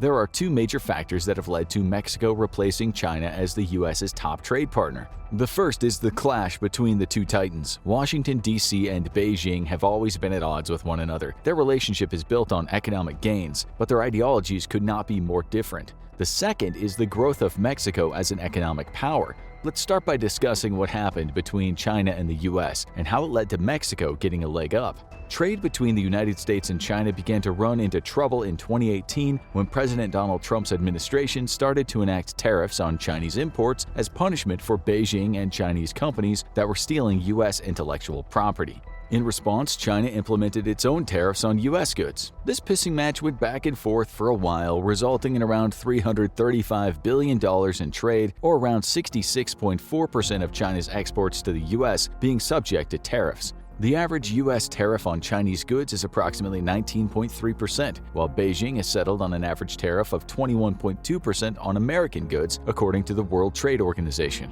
The result of this tariff war was an 8.5% reduction in trade from China to the U.S. and a 26.3% reduction in trade from the U.S. to China. And since the Biden administration hasn't rolled back any of the tariffs imposed by Trump, it allowed both Canada and Mexico to once again vie for the top trade position with the largest economy in the world. It's become too expensive for many U.S. companies to import products from China and keep their costs competitive. This has resulted in many businesses looking elsewhere to secure goods and labor, which has only exacerbated China's decrease in trade with the U.S. As of May 2023, the United States has carried out $68.7 billion worth of trade in Mexico, $67.6 billion with Canada, and $46.6 billion with China. This accounts for 15.9%, 15.7%, and 10.8% respectively of total trade done with the U.S. COVID-19 put the final nail in the coffin for the US-China trade relations when supply chain issues started to develop as global shipping and logistics became paralyzed by the pandemic. It is possible that the tariffs, pandemic, and supply chain issues created the perfect storm, which could lead to the fall of the Chinese manufacturing economy and the rise of Mexico. Before we dive into what Mexico has been doing to overtake China as the US's top trade partner, we need to discuss how China may actually be its own worst enemy. For decades, China's been able to outcompete much of the global competition for low-cost manufacturing. This brought huge amounts of investment and money into the country, which allowed its economy to grow rapidly. However, the result of this influx of cash meant that China and its people were becoming wealthier, which led to many workers expecting higher pay. Over the course of 2 decades, the income and GDP per capita in China rose tenfold. Quality of life within its borders improved, and a middle class developed. But as China found success and its citizens started to expect higher pay, manufacturing costs began to rise. It made sense for foreign companies to do business with China when it was cost-effective, but for some, this was no longer the case, which is why companies are now looking elsewhere to find cheaper labor. And one country that stands out above all the rest is Mexico. Let's now look at how much is being invested in Mexico and what this influx of business has done to improve the country's economy and the manufacturing capabilities. The industries receiving the most investments in Mexico are the pharmaceutical and automotive sectors, followed by the food industry. Companies are also looking at Mexico to secure mining rights and access to basic metals. Prime examples of this influx of foreign businesses are Ford investing $260 million to build a new global technology and business center in Mexico, and Volkswagen investing nearly $763 million in an electric vehicle plant in the country. In November 2022, Economy Minister Raquel Buenrostro Sanchez announced that more than 400 North American companies have the intention of relocating from Asia to Mexico. So it is clear that there has been a shift in where companies, especially from the US, are doing business. But it isn't just Western firms that are moving to Mexico. Chinese corporations are also moving to Mexico to take advantage of the nation's key assets and to provide greater access to North American markets. It's been reported that Chinese investment into Mexico increased from $154 million in 2016 before the Trump administration to $271 million. This was nearly a 50% increase in response to the US threatening China with tariffs the following year. By 2021, Chinese companies invested $492.5 million in Mexico as the country's allure became harder and harder to ignore. Now let's get into how Mexico is replacing China, at least in several aspects of the global market. As mentioned earlier, there are 4 main reasons why this is happening. They are location, geopolitical stability, labor pool, and flexibility. We'll examine each one and analyze how these factors have contributed to Mexico becoming one of the most crucial economies in the world. Location. Mexico's proximity to the U.S. gives it a huge advantage over other nations around the world when it comes to foreign investment. For the U.S., Mexico provides an excellent alternative to China in terms of production and manufacturing. The proximity of Mexico has allowed for what's called nearshoring. Basically, this is moving supply chains, manufacturing, and trade closer to home. And for the United States, it does not get much closer than Mexico. The theory is that by nearshoring, countries can mitigate lag time in deliveries and reduce the impact of unforeseen global events on supply chains. The shift to conducting more business with Mexico was sped up by the need to procure crucial goods and materials to keep the U.S. economy going during and after the pandemic. China could produce all the goods it wanted, but since the average container ship takes between 15 and 30 days to reach the U.S., many businesses, especially those that are waiting on key components or parts, have been looking for other alternatives. Then there's the fact that almost all shipping was shut down during the pandemic, and backed up supply took months to unload. This problem could have been averted if U.S. businesses relied on Mexico as their main supplier and business partner, and not only would the goods be closer, but also much easier to ship. Just to put this into perspective, China's busiest port in Shanghai is 6,500 miles or 10,500 kilometers from Los Angeles, where most Asian goods enter the U.S. Ford's car plant in Hermosillo, Sonora, Mexico is only 664 miles or 1,068 kilometers from Los Angeles and takes under 12 hours to reach by truck. So, getting goods and resources from Mexico to the United States is not only faster but cheaper as well. And this is just one example. There are countless manufacturing facilities across Mexico, some of which are only miles from the U.S. border. The possibility for U.S. companies to significantly shrink the distance between where their products are produced by moving to Mexico seems like a no-brainer. In fact, goods manufactured in Mexico can be loaded on a truck and be anywhere in the U.S. within 5 days. The only way Chinese imports could make it to the U.S. in 5 days would be if they were loaded onto a cargo plane and flown across the Pacific. This is just not a cost-effective way of doing business. Another advantage that Mexico has due to its proximity to the U.S. is increased reliability. Businesses know their products from Mexico will almost always be delivered on time. Those same goods coming from China could run into all kinds of delays, from bad weather during the ocean crossing to problems and holdups at port. There's a much higher risk for products to arrive late when coming from Asia than if they're thrown into a truck in Mexico and driven across the border. But the U.S. is not the only country that benefits from the location of Mexico. Since it's so close to the United States, Mexico's policies and government structure has been influenced by the superpower to its north over time. This can be seen as either good or bad, but the fact of the matter is that politically speaking, Mexico is much more aligned with Western democracies than China is. This means that some governments are more willing to do business with Mexico just on principle. Mexico is also closer to the growing economies in South America, which means Mexican exports arrive much quicker than if they're procured from Asia. Then there's the World Trade Bridge, or Puente Internacional Comercio Mundial, that connects Laredo, Texas to Nuevo León, Mexico. What makes this bridge so special is that it's 8 lanes wide for commercial use only. Basically, it's a gateway for goods and products to cross between Mexico and the United States. Around 6,000 trucks use the World Trade Bridge to enter the U.S. every single day. The bridge and connecting infrastructure allows for easy transportation and delivery. These goods can then be sold, used in manufacturing facilities, or even shipped to the rest of the world. Before we move on to the next advantage Mexico has, it's worth mentioning that some companies prefer doing business in Mexico because they can keep a closer eye on manufacturing and distribution. An example of this has to do with compliance over environmental, social, and corporate goals. Companies like Patagonia pride themselves on only sourcing sustainable materials and partnering with businesses that can manufacture their products ethically while also treating workers fairly. This is why, rather than procuring cheap cotton from places like the Xinjiang region of China, where reports of child and slave labor have come to light, companies will buy materials from Mexico or other parts of the world. Having supply chains located in Mexico, U.S. companies can more easily monitor all stages of how their products are being made. The same could be said for companies outside the U.S. who set up their manufacturing centers in Mexico. The Chinese government isn't always the most forthcoming or cooperative when it comes to foreign entities. However, the Mexican government will not actively hinder investigations by companies looking into their investments in the same way Beijing does. And this leads us to our next reason why Mexico could replace China as a global leading manufacturer: geopolitical stability. The disputes and political problems the United States has with China are one of the main reasons that Mexico is becoming a dominant player in the global economy. Some analysts predict the tariffs and the unsteady relationship between Washington and Beijing may result in no fewer than 10 years of steady economic growth for Mexico. The United Nations estimates that around $27 billion of lost trade between the U.S. and China has been picked up by Mexico. It should come as no surprise that the U.S. and many Western powers are concerned about Beijing's expansionist rhetoric and steps the Chinese government's taking to extend its power and influence around the world. Unsurprisingly, the single-party authoritarian rule of Xi Jinping is not the ideal form of government for Western democracies to do business with. However, since Mexico's political system is much more aligned with their own, the West might see it as a safer option to conduct business with Mexico City rather than Beijing. Then there's the fact that Chinese leadership has continued to double down on their claims to Taiwan. This has many governments on edge, as Taiwan is the leading manufacturer of semiconductors. Most governments don't formally recognize Taiwan's independence, but conduct business with Taipei knowing full well it's a sovereign nation.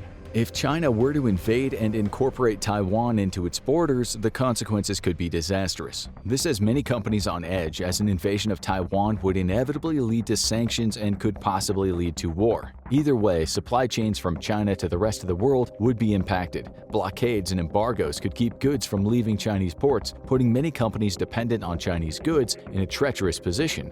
However, doing business in Mexico doesn't come with the same risk. The geopolitical stances of the Mexican government are much more aligned with the West than Beijing. If in a worst-case scenario China invades Taiwan, business in Mexico will likely continue as usual. Companies that procure their goods from Mexico wouldn't have to worry nearly as much about delays. The peace of mind is enough for some businesses to pull their production out of China and set up shop in Mexico. Perhaps the biggest factor that could result in Mexico replacing China as the world's go-to manufacturing center is this next point: low wages and large workforce. The reason that businesses in the United States and Europe haven't just brought the manufacturing of goods to their own shores is that it's just too expensive. These developed economies have a well-established middle class and labor laws in places that make mass-producing goods a lot less lucrative than outsourcing the process and paying workers in a foreign country a lot less. It's just how capitalism works. The cheaper something can be made, the more profit there is. Companies will almost always do whatever it takes to increase profit, even if it means outsourcing their product and taking advantage of people desperate for work. The Mexican Social Security Institute reported that in 2021, the average income in Mexico was approximately 16,449.22 pesos per month. That translates to about $820. The average monthly income for a worker in the United States in 2021 was around $3,000, which is over 3 times as much as a worker in Mexico. Now, there are a lot more people who live in poverty and are unemployed in Mexico than in the US, which means that not only are wages much lower, but unethical practices sometimes occur. The minimum wage in Mexico is 207.44 pesos, or $11.54 a day. So, although the reported data suggests that Mexican workers make the equivalent of $820 a month, the reality is most workers are probably only bringing in about $230 a month. But when it comes to the manufacturing industry, the statistics change slightly. It's reported that the average income for workers in factories is $3.50 an hour, which is 20 to 40% less than China. Even with lower wages, quality control in Mexico has proven to be more reliable than China. So moving production to Mexico could be a win-win for some companies that aren't specializing in complicated manufacturing processes like high-end electronics.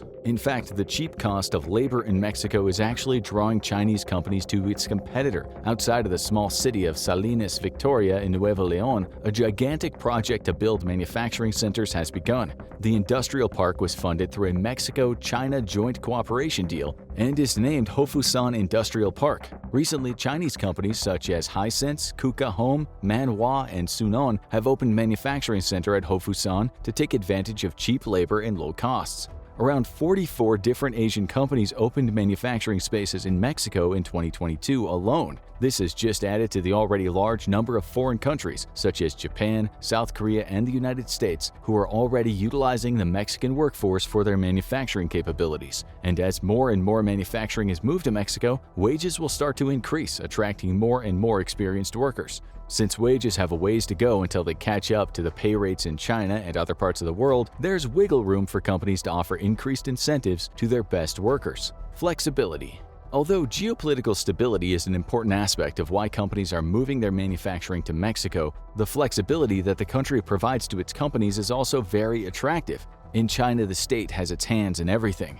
This means it can be difficult for some businesses to work in the country or manufacture their products the way they see fit. This is less of a problem in Mexico. Some companies, especially in the United States, may be willing to pay more for the manufacturing process in Mexico in return for more supply chain flexibility and confidence in delivery times. With the way things are headed, it seems as if the Mexican economy will continue to grow, and manufacturing there might become more costly in the future. But as long as products and goods are continuously pumped out without disruption, businesses will continue to make a profit. The reality is that even though some resources and aspects of doing business in Mexico can be more expensive than in China, Western companies are willing to pay a premium to have the flexibility to diversify their manufacturing locations. For U.S. companies, Mexico offers much more flexibility because of its location. Around 40% of the materials used in the production process of goods in Mexico come from the United States. This is beneficial for quality control purposes and provides an economic boost to the country itself. Conversely, only 4% of products made in China utilize parts made in the U.S. The question then becomes, why would the U.S. continue to trade with China when there's an extra economic incentive to work with Mexico? The answer is it won't, which is why we've seen a reduction in the amount of trade being done between the US and China. The fact of the matter is that manufacturing in Mexico is better for US companies, the US economy, and therefore the American people. It's worth noting that there are some major problems in Mexico that they still need to overcome if it ever hopes to be as large a manufacturer as China. The first is corruption. Mexico rates 128 out of 180 on the Corruption Perception Index, which is not great. Until the government can get organized crime and the cartels under control, corrupt public officials and the negative perception of Mexico by the outside world will remain unchanged. Mexico also needs to modify its infrastructure and expand its shipping capabilities if it hopes to compete with China. Out of the 50 busiest seaports in the world, none are in Mexico. The largest port in Mexico, the Port of Manzanillo, does 6 times less business than Los Angeles ports. Infrastructure such as roads and railways also need to be improved and developed to allow companies to move goods across the mountains, deserts, and thick jungles of Mexico. So, will Mexico replace China as the manufacturing capital of the world? Probably not anytime soon. There's little doubt that Mexico has a lot going for it, and its economy will continue to grow as more and more companies opt to move their manufacturing to the country. However, China is still a powerhouse. It dominates production in Asia and ships goods across the planet. It's also become the main supplier of huge markets in Africa and South America. What it comes down to is that China might not even care that Mexico's encroaching on the manufacturing side of things. China's become wealthy enough to diversify its businesses, meaning it doesn't have to rely solely on manufactured goods to grow its economy. Countries like India and Vietnam are now producing a lot of products for companies around the world, including China, due to their low labor costs and developed supply chains. And no matter how badly the US wants to get away from China, it just can't. The two economies have become so intertwined and reliant on one another that if either nation cut the other off, it would lead to the economic collapse of countries. However, this isn't to say that the US won't eventually become less and less reliant on China as it turns to Mexico for more of its manufacturing needs. Although it might take time, this seems to be the most likely outcome. China isn't going anywhere. Mexico is almost certainly going to see more businesses coming to its shores for manufacturing incentives, but China will remain a dominant economic and political power. People who live in the United States and Canada will likely see more and more products with Made in Mexico on them, and fewer that come from China. However, the same cannot be said for the rest of the world. The Mexican economy will grow thanks to its location, stability, and cheap labor, but it's an almost certainty the Chinese economy will continue to grow as well. The date is January 21st, 1810, and a small flotilla of 6 Portuguese frigates finds itself surrounded by 300 Chinese pirate ships. Commanding the largest pirate fleet in history is Qing Shi, a former prostitute turned pirate queen, and she has brought the full might of her infamous Red Flag fleet to bear on the Portuguese. But the Portuguese have been victimized by Qing Shi for too long, and they have dispatched their most powerful warships to confront her. Though just 6 in number, the Portuguese frigates are large, built with thick wooden hulls that prove difficult to penetrate, and armed with explosive shells that rip through the smaller Chinese ships with ease. By the end of 9 hours of fighting, Qing Shi and her fleet are forced to flee, and within weeks she will surrender to the Chinese government. But instead of being punished, she will be allowed to peacefully retire with all her stolen wealth. Today, we'll explore exactly how that came to be in this episode of the infographic show, Qing Shi, the prostitute who terrorized the South China Sea. Born a poor peasant, Qing Shi was, like many peasant girls of the time, forced into prostitution at an early age. Not much is known about her early life, but she soon developed a penchant for politics and an expertise in exfiltrating secrets from the powerful elite with simple pillow talk, which she then used for her personal gain. By the time she was 26, she caught the attention of the dread pirate Zheng Yi. Accounts vary on what happened next, with some saying that upon seeing her incredible beauty, Zheng was instantly smitten, but others say that their mutual attraction was a calculated business move. Zheng Yi came from a long line of pirates, and he was no stranger to political intrigue, as his family had been instrumental in different political ploys across various Chinese dynasties. Either way, the two were soon married, and Qing Shi left her life of prostitution behind.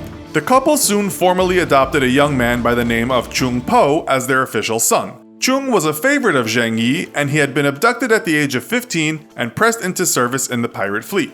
Uneducated, but with a natural ability and charisma, Chung Po quickly rose through the ranks, earning the respect of other fleet captains. This would prove instrumental for Qing Shi, as just years after her marriage to Zheng, he would die unexpectedly on a trip to Vietnam. Left without a leader, the pirate fleet threatened to pull apart at the seams. But shrewd as ever and with an insatiable ambition, Qing Shi saw a chance to seize control for herself. She had, after all, for years been Zheng Yi's right hand, fully engaging in the day-to-day operations of his pirate fleet. The wily Qing Shi approached Chung Po, and whether through guile or intimacy, it is rumored both, she secured his complete allegiance, and by placing him as figurehead captain of the fleet, earned the loyalty of the feuding pirates. Only a man was allowed to lead the pirate fleet, but all knew that Qing Shi was the true power and Chung Po her mouthpiece. To further secure Chung's loyalty, the two sought out the governor of Guangdong and asked him to dissolve their adopted mother and son relationship. And because you don't say no to a fleet of 20,000 pirates at your doorstep, the governor agreed, and the two were quickly married. With her grip over the fleet secure, Qing Shi began a campaign of piracy across the southern Chinese coast that would fatten the pirate fleet's coffers. Wily as usual, Qing Shi curbed the pirates' natural aggression and instead spared villages in exchange for financial and material support.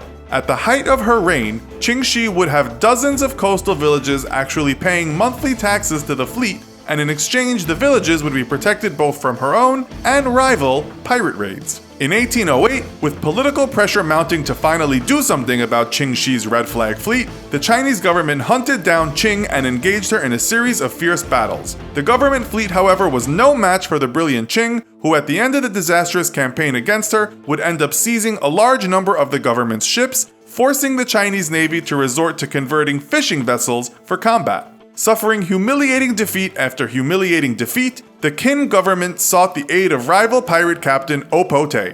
A former ally to Qing, Po Te was very familiar with her capabilities and strategies both, and in alliance with the Chinese Navy, or what remained of it, he managed to successfully drive Qing Shi's fleet off, though not defeat it. Licking her wounds but swearing revenge, Qing Shi turned the attention of the Red Flag fleet to waters further south where they could rebuild their strength. Though she had pirated the Chinese coast for years, she had always avoided European ships. Far more advanced both in design and firepower, and crewed by professional sailors, Qing knew that her ships were no match for European frigates and was wary of raising the ire of any of the European powers. After her defeat by Po Te, though, and forced to abandon her former hunting grounds, Qing resorted to raiding European shipping and was initially quite successful, even to the point of seizing and ransoming British officers from the East India Company. Calculated as it was, Qing Shi's boldness eventually led her to one raid too many, and it was the Portuguese who in 1810 would finally put an end to her infamous Red Flag fleet. Early in September 1809, Qing's pirates seized a Portuguese trade ship and killed its entire crew. The colonial government of Macau, fearful of a pirate blockade, contacted the Portuguese government directly and received approval to dispatch 3 ships to hunt down and destroy the pirates. Qing Shi initially commanded her fleet to avoid direct engagement and instead targeted the smaller Portuguese resupply ship, which came under attack by a squadron of Chinese junks. Armed with superior cannons and rifles though, the Portuguese crew managed to fend off the attack and sink several of Qing's ships. On September 15th, the 3-ship flotilla finally engaged the bulk of Qing's Red Flag fleet, a force of over 200 ships. For over 12 hours, the 2 fleets exchanged withering fire, but Qing's fleet, mostly made up of converted junks and armed with stolen or inferior cannons, was no match for the superior technology and firepower of the Portuguese. With the sun setting and suffering dozens of losses, the Red Flag fleet scattered, and the Portuguese returned to port, having lost not a single ship. Seeing an opportunity, the Chinese government contacted the Portuguese and offered to join forces to destroy the Red Flag fleet once and for all.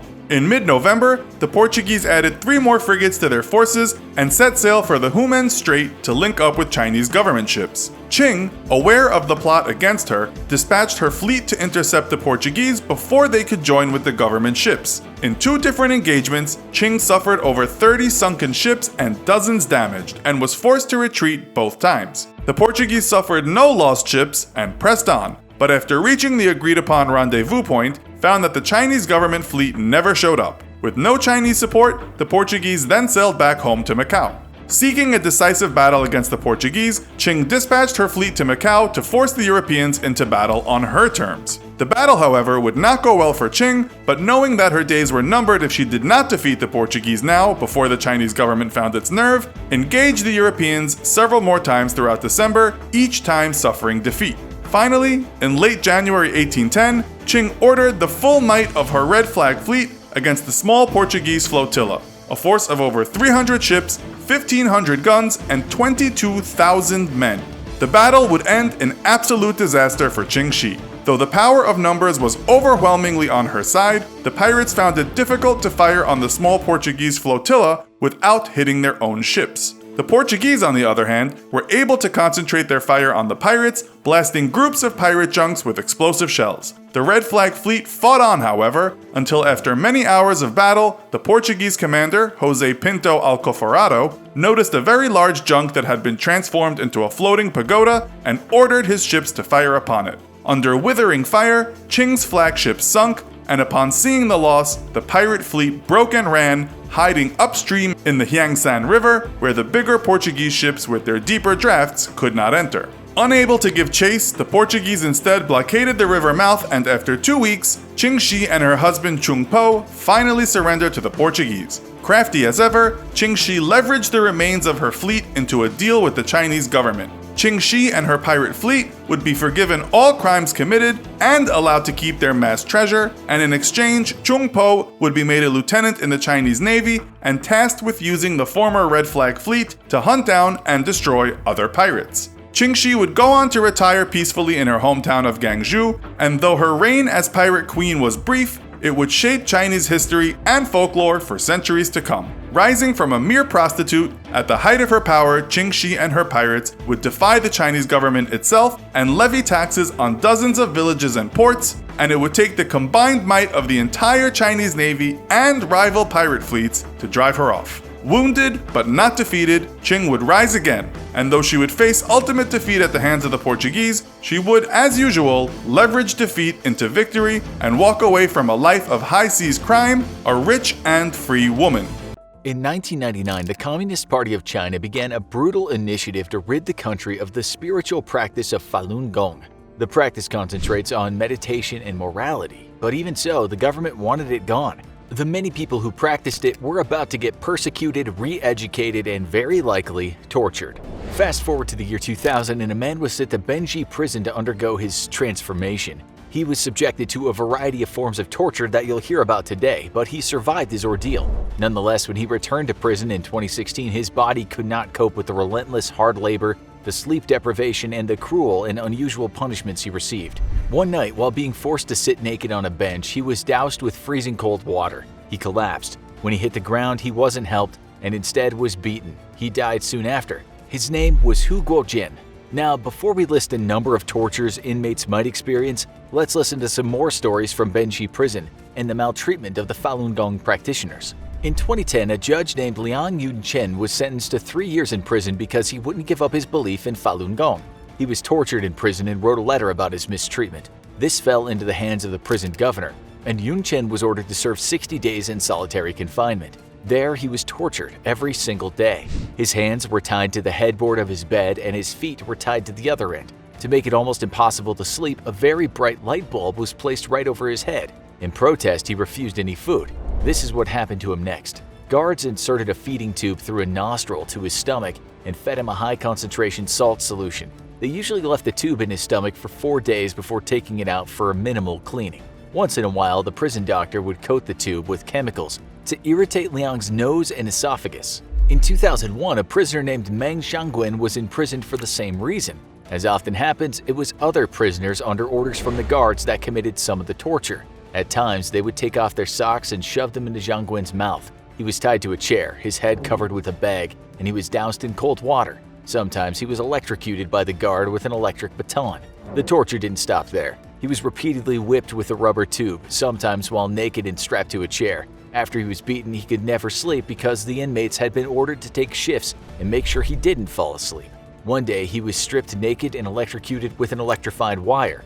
The guard pointed to his manhood and said, "I'm going to make you unable to have any kids." Many such prisoners never received any medical treatment for their issues. Some are released, but they're already in a very bad way. When a man named Liu Yonfang got out, he was paralyzed, had slurred speech, and had a leg fracture. He soon fell into a coma and died. In light of a new international investigation that proved China was involved in the genocide of the Uyghur people, today's episode is more relevant than ever. When reading about the horrors that some detainees have faced, you often just read torture or a combination of tortures, but the stories are sometimes not very specific. Human rights organizations have, however, investigated what goes on behind prison walls, and so there are details we can give you today. Here are some of them. Number 6. The beatings. Beatings happen, and sometimes they could be said to be regular kinds of violence, such as inmates being ordered to kick and punch a man or woman in the corner of a cell. It's said that the most sensitive parts of the body are the places that are aimed for. Guards may not use their hands and feet to hurt someone, but they do use their leather belts. The inmate's told to stand facing the wall and then is struck with the belt. The worst part of this is when the buckle strikes the prisoner on the head. This can cause deep cuts, and when that happens, there's always a chance of infection, since the inmate will not be provided with medical attention. There's a punishment known as passing on the board. During this torture, the prisoner is told to expose his backside. He's then beat with a board or a stick up to 100 times. So many strikes to one part of the body can cause, of course, serious injury. If the person is in deep trouble, the stick or the board might have a nail sticking out of it. According to the International Society for Human Rights, this could lead to a fatal injury. In some cases, the inmates or guards will use any hard object, which at times has been a hammer. The prisoner might be struck with the hammer on various parts of the body, including the genitals. To make matters worse, reports have stated that after this, sometimes stinging plants are rubbed over the injured area. Now things get a bit more technical. Number 5. Twisting and stretching. In Chinese prisons, there's something called the tiger seat. This is basically a narrow iron bench to which a prisoner is tied with leather straps around his thighs and knees. A slow kind of torture is to lift his feet up a little and place something under them. Since his knees are tied, he feels pain in his legs. The pain gets worse the more things are put under the feet. Then there's something called bed pressing. A prisoner is told to sit on the floor. His or her hands are tied behind their back. With their legs out in front of them, someone comes and presses the man down as far as he'll go. Imagine doing this during an exercise in which you're trying to touch your toes. Except in bed pressing, the person is bent over and then stuffed under a bed. That means they're stuck in an incredibly painful position. To make matters worse, inmates are ordered to jump up and down on the bed. That wouldn't only be painful but also cause serious back injury. Another terrible thing might happen when a prisoner is told to sit on the ground with his legs outstretched and a guard pushes down on the prisoner's toes. It's reported that at times guards have even tried to stand on the overstretched feet. The arms are also stretched at times. Imagine being handcuffed, but with one arm over your shoulder and one arm coming up behind your back, kind of like a straitjacket. Reports state that sometimes the pain is so much that the victims pass out after only 20 minutes. But sometimes prisoners are kept fastened up like this for hours. If that's not bad enough, they're sometimes forced to dance like this because it makes their pain much worse. Arguably, even worse is when a victim's arms are tied together behind their back with rope. That rope is then attached to something and they're hoisted in the air. The outcome can be the dislocation of shoulders. Sometimes reports gathered by human rights workers state that the pain was so intense, the prisoner will often lose control of their bladder. The hoisting technique is also another form of torture that's led to death. Sometimes you don't have to be stretched to feel a lot of pain. You just stay in the same position, and as you'll now see, that can be hell in a nutshell. Number 4. Staying in position. One torture technique they have in Chinese prisons is called exhausting an eagle. It's very simple and also brutal. A prisoner is told to stand on a stool, sometimes with his hands held high. That's it. They're just told to stay there. They can't sleep, and they won't be given any food or water. How long could you do that for? After a while, the prisoner will collapse, and for that, they'll be beaten. This can happen outside in the dead of winter. Or a prisoner might sometimes be told to stand on one leg to ensure those beatings happen more often. At other times, the prisoners are told to stand on a pile of bricks. The thing is, their hands are tied to the ceiling. When they become tired, they lose their grip on the bricks. Then they're left hanging there. You only have to look at European medieval history to know that hanging from manacles is extremely painful and can cause serious injury.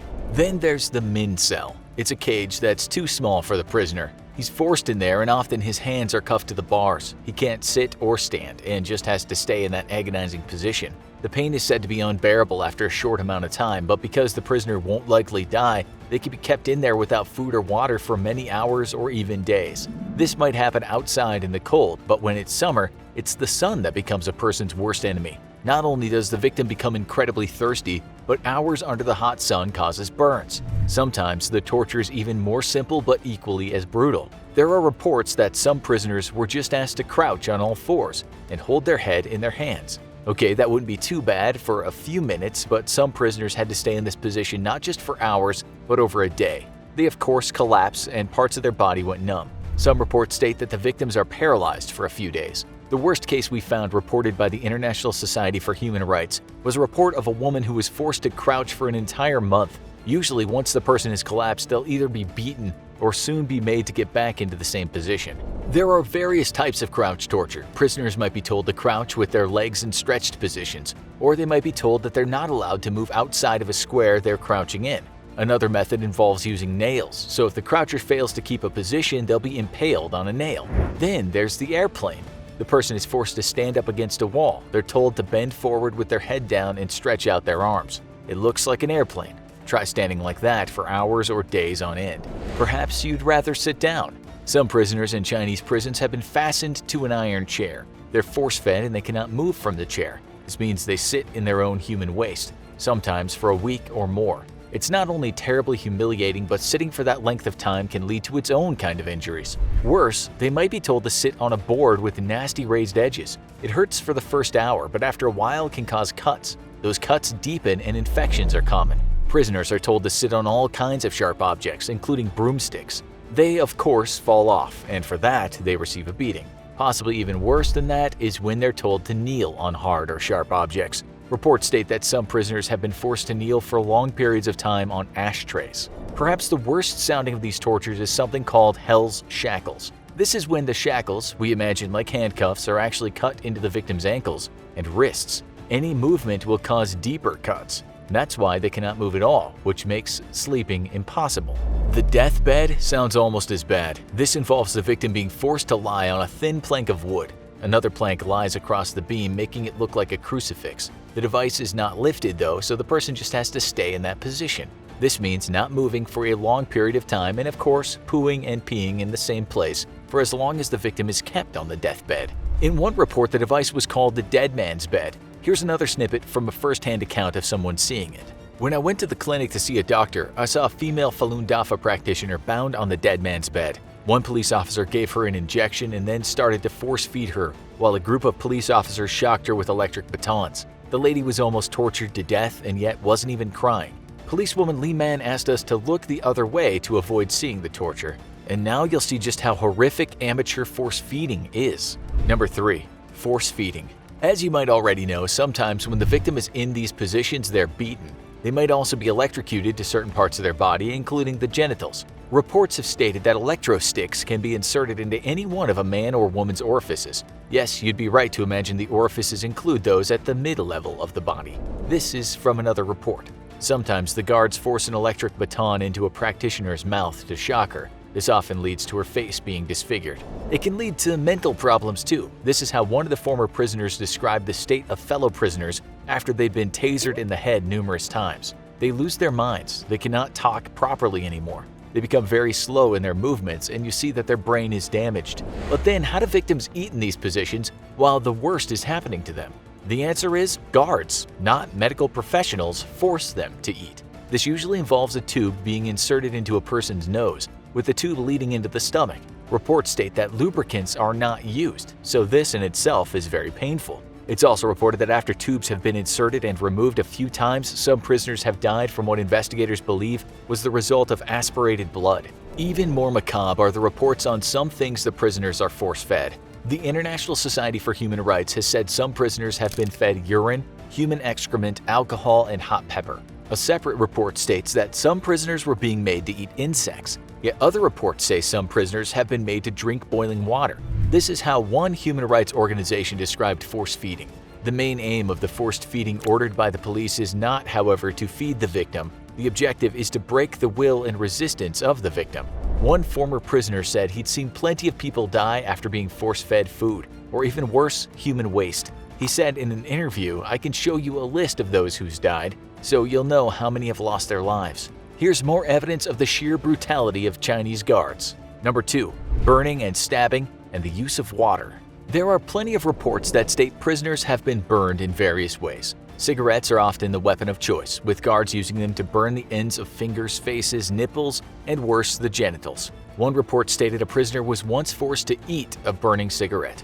Then there's the scalding, which could happen to the skin or on the inside when the person is forced to drink water. Guards have also used red-hot iron bars to burn prisoners. Similar to this is stabbing people. We found one case of a doctor inserting a needle under one prisoner's fingernail. Other times, nails and bamboo sticks have been hammered into fingernails. The stabbing with small instruments could affect any area of the human, although we read that the puncturing of the eardrum is very painful indeed.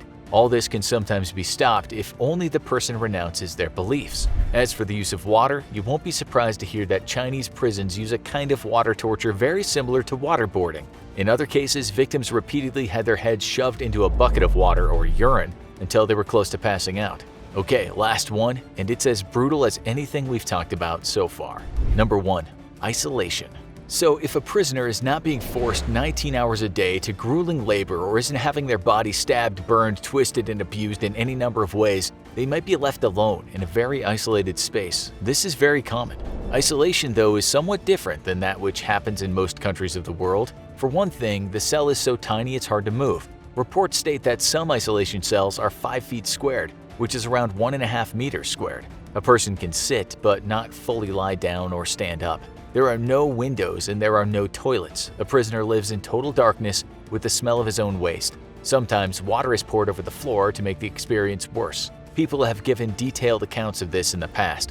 This is what happened to a Falun Gong practitioner named Kang Hong when he was held at Xishangping forced labor camp. Standing water and human waste accumulated several inches deep inside the dungeon. To make it more frightful, many dead rats and snakes were tossed in. Because of his insistence to continue practicing Falun Gong, Kang Hong was handcuffed and hung from the steel door inside the water dungeon for 3 days and nights. Sometimes the prisoner is handcuffed to the cell door just to make it very hard to sleep. No one can speak to the prisoner and he or she cannot talk to anyone else, which is a way of breaking a person's mind. If that's not awful enough, there's also a form of isolation in Chinese prisons called the water dungeon. The person is imprisoned in a cage that's then submerged in water. The prisoner cannot sleep, of course, because they drown. It can also be very cold. Some reports state that some cages are filled with nails, so the prisoner can be hurt by touching the sides. This is how one person described it. Usually, the water dungeons are well-hidden rooms or cells where practitioners are forced to stay for days or nights on end in total darkness. The water is most often extremely filthy, containing rubbish and sewage. The world was shocked when a woman named Miss Ding Yang told the international press what happened to her and others while she was being held at the Shijiazhuang Detention Center. Her crime was being spiritual. She said she was placed in an iron cage that had a wooden floor. Sticking out of that floor were nails, so putting a foot wrong was extremely painful and possibly quite dangerous in terms of getting an infection. She told the world about many of the horrors you'd heard today, and that got her in serious trouble. After that press conference, she was arrested again. At Chengde City Prison, she was again forced into a cage, this time with spikes on all sides. She was lowered up to her neck in filthy water. She died after 2 months of almost constant torture. Her case is one of the most well-known, not only because of the horrific torture she suffered, but the fact that she never stopped standing up for her rights. It's not clear how she died, but other prisoners said she was so injured at the end of her ordeal that she could no longer walk. Almost all of her hair had been pulled out by guards and prisoners. Her feet were too swollen to wear shoes. One person wrote, "One day after a round of savage beatings and electric shocks at the hands of policemen and several prisoners, no one ever saw Miss Ding again." With China continuing its genocide of religious groups, there's no telling what horrible tortures are taking place right now. Not allies, but better than allies. This is how the Chinese describe their relationship with Russia. A statement meant to show mutual support and cooperation speaks far more about the divides between the two nations. The truth is, Russia and China have as much in common as they have in opposition, and it could spark a war. There are multiple points of contention in the China-Russia relationship. Both are autocratic dictatorships. Only China has at least given up the pretense of democracy. Both nations are seen as unfriendly to the current Western-led world order. Both nations suffer internationally for that. It would seem as if the two nations should be best friends, especially when their chief rivals are the United States of America and its extensive network of friends and allies. Yet differences that threaten war run deep, and if the two win at it, it might not end the way you think. Historically speaking, China has been the junior partner. After the triumph of communism in China post-World War II, the Soviet Union was quick to become a sponsor of the nation. However, ideological rifts soon led to outright border clashes, and just 2 decades later, the BFFs were on the splits, with China cozying up to the United States of all places. The US-China relationship would soon turn adversarial, however, and China re-gravitated back toward the Soviet Union. By the time this happened, though, the Soviets were on the verge of collapse, and the balance of power between the two nations changed dramatically after the end of the Soviet Union. While the Soviets had been the far superior power during the Cold War, China's rapid modernization during the 90s, Russia's loss of much of their former Soviet territory, and industrial and intellectual capacity led to a more even balance of power between the two countries. But Russia was always on the declining side of the scale, as its economic development focused on reactivating former Soviet capabilities while China was building brand new ones. Russia was annoyed at the fact that the former client state was now very much an equal partner, and as the balance of power continued to become more askew, with China's economy growing to over 3.5 times the size of Russia's. A new ideological divide has sprung between the two nations, with the Russians resenting that it's now the junior partner, and China reveling in their current superiority over the Russian nation. But there are very real material reasons for a decisive souring of relations between the two states. Russia has long resented the fact that the Russian Far East region is increasingly becoming, in the words of the Russian politicians, Chinese. Since the collapse of the Soviet Union, there's been a major depopulation of the Russian Far East, made even worse by the fact that the new Russian state has failed to significantly increase infrastructure investments in the region.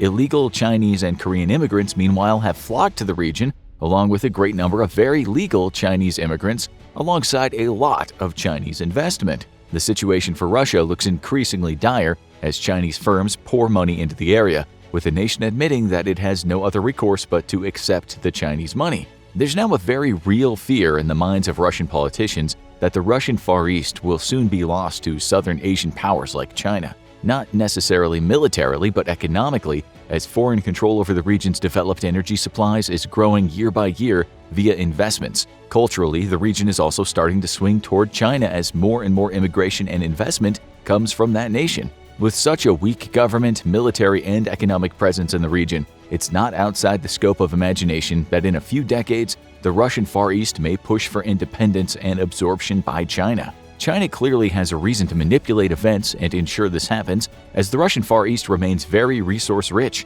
For energy-hungry China, whose economy has only recently begun to slow down, securing energy supplies is of critical economic importance. But it's a necessity for an altogether different reason as well. China currently has a massive Achilles heel that ensures it will not be able to militarily challenge the United States. And that's the fact that it imports most of its oil via sea trade routes that the U.S. Navy can easily disrupt. Secure landlocked energy resources that the U.S. cannot interrupt frees up the Chinese Communist Party to more directly challenge the U.S., even militarily if need be.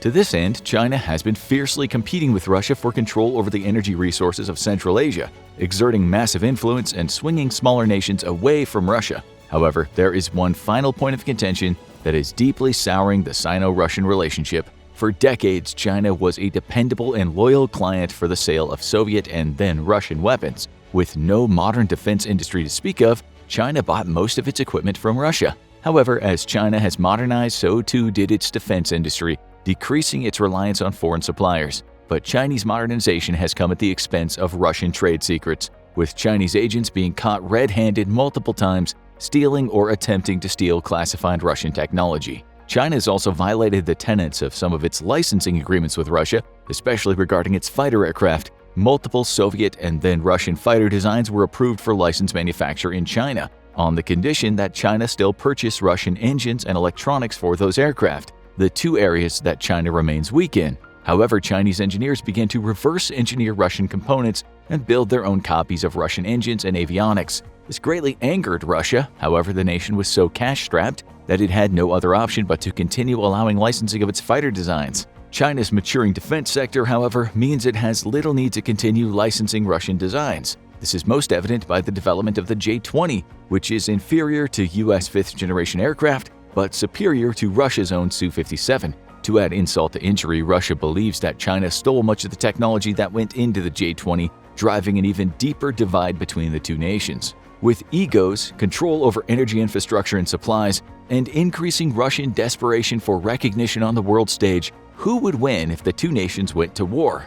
Since the end of the Cold War, Russia's military power has kept it firmly in the number 2 spot globally. However, estimates of Russian basic competency, availability of equipment, and effectiveness of their weapon system have proven to be severely overblown. Russia, it turns out, is utterly incapable of facing off against a modern military force and is best suited for minor conflicts against much weaker powers like Syrian rebels. Up against even a very small amount of NATO hardware, Russia has failed horribly in Ukraine, and the times it did go directly up against NATO weapons, its losses were catastrophic. Safe to say, Russia is no longer the world's second-best military. This leaves China as the world's second military power after the US, but the revelations about the Russian military has put China's own military power into serious doubt. China has historically struggled to clearly define its military doctrine. Despite being the far superior power, China was still militarily defeated by the much smaller and war-exhausted Vietnam in 1979. China claimed victory, yet failed to achieve its strategic objectives of preventing Vietnam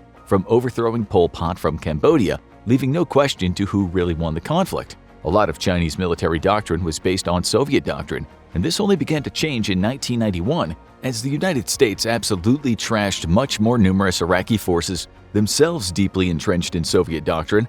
Beijing went into a state of panic. In the first direct confrontation between US and Soviet doctrine, the US was not just proven the winner, but Soviet military doctrine was proven to be vastly inferior. US doctrines of air-land battle and deep strikes using smaller number of more technologically sophisticated forces to sever lines of communication and disrupt enemy operations was so effective that in Moscow it was said that the only way to stop a US offensive was with nuclear weapons. Russia failed to learn this historical lesson, but China was an eager student. However, modernizing warfighting doctrine is not something easy for a nation deeply entrenched in the old Soviet order and dealing with massive amounts of corruption. Today, China has attempted to emulate the US combined arms operations within its own military, but while it's likely the superior emulator of US tactics, there's serious questions of just how good it really is. For starters, China's corruption problem might be as deep and systemic as Russia's has proven to be, severely eroding China's warfighting capabilities. It wasn't until Xi Jinping's anti-corruption purges in the late 2010s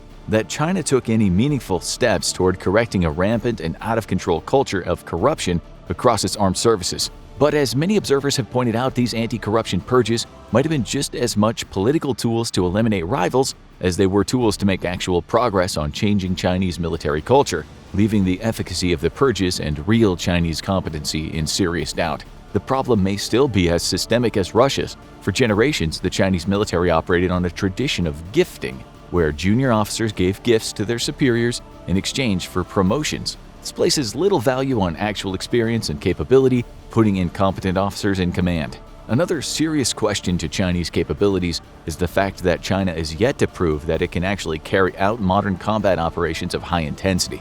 For years, China refused to send its troops on UN peacekeeping missions for fear of being embarrassed by their performance. Even more telling, however, is the fact that China only recently modernized its military with a joint operations command structure similar to America's. allowing for its various military services to more easily operate together in combat and allow for real combined arms warfare. As encouraging as this news may be, though, China has also a very long precedent of insufficient or very low-quality training for its troops, with many of them being used for physical labor by their commanders in local infrastructure projects and training exercises being neither frequent nor realistic. To top it all off, it's important to remember that China has also never fought a modern conflict. So what would happen if the two powers went to war? If a war broke out between the two today, China would undoubtedly have the upper hand. Mongolia would become an unwitting avenue of attack for the Chinese forces, pushing into the very soft underbelly of the Russian Central and Far East districts. Historically, Russia has kept significant forces in the region to deter such an attack,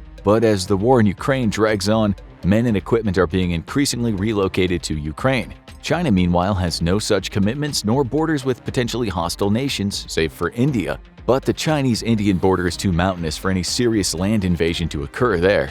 Chinese forces would be able to concentrate in the region, and with Mongolia largely doing whatever China tells it to, they'd have clear travel routes to the Russian border. The Russian Air Force would be integral in defending from a Chinese attack in the region, and here Russia does have a significant advantage. While the Chinese fighter fleet is more numerous at 1,200 aircraft versus Russia's 772, China still has a significant number of very old aircraft in its inventory, which would not fare well against Russia's one clear and decisive advantage: ground-based air defenses. Having prepared for decades to fight against the superior U.S. Air Force, Russia decided to not compete with the U.S. in the sky, but rather deny the sky to it by investing in air defense systems. Russia's S-300 and S-400, and now the S-500, are some of the best air defense systems in the world, even if they have trouble shooting slower HIMARS rockets down. With the air defense batteries already in the Central and Far East regions, Chinese air power would be seriously threatened if it tried to operate near the front lines, allowing Russia's Air Force to operate much more freely and directly threaten Chinese ground forces in a way China couldn't reciprocate. To add to China's difficulties, it would have to rapidly build up expeditionary airfields in Mongolia closer to the front lines due to its limited number of tanker aircraft and fighter aircraft capable of mid-air refueling. In terms of technology, the two militaries are likely at a healthy level of parity, but Russia is at a disadvantage due to the ongoing war in Ukraine and the effect of international sanctions. Predicting a victor and how such a war would play out becomes nearly impossible, given that the extent of Russian corruption and incompetence on the battlefield so far makes it questionable if it would ever be able to confront a near peer to the US, such as China. But while Russian deficiencies are in full display in Ukraine, China's own deficiencies are as well hidden today as Russia's were on February 23rd of 2022. One day before the invasion of Ukraine, Russia was believed to be a formidable and capable military power who would steamroll a much smaller nation armed almost exclusively with legacy Soviet-era equipment. China, likewise, is today believed to be a modern and capable power, who's considered to be a near-peer adversary to the US. There are many indicators that China's own incompetency is as well hidden as Russia's was. The United States, meanwhile, has proven in various modern conflicts that its forces are extremely capable, even against significant threats. China has had no such opportunity. In all likelihood, a war between China and Russia today would devolve into a drag-down fight as both nations struggle to use modern doctrine alongside their high-tech weapons. The only conclusion we're comfortable making, however, is that in the case of war, the Chinese would likely neutralize Kamchatka and rout the Russian Navy. While China is still incapable of providing support for major naval operations far from home, Kamchatka is near enough to China and Russian defenses are light enough that the Chinese PLAN would likely emerge victorious. Once Kamchatka is secured, Chinese forces could begin a serious push for the Russian Far East, and while it's unlikely they would be able to threaten much of central Russia, the Far East region would likely fall to Chinese control and be annexed. With a great amount of energy resources there, even at a staggeringly high military cost, China would come out the winner. Here, we get to the crux of the problem, as Russia would inevitably use nuclear weapons once its territorial integrity was threatened.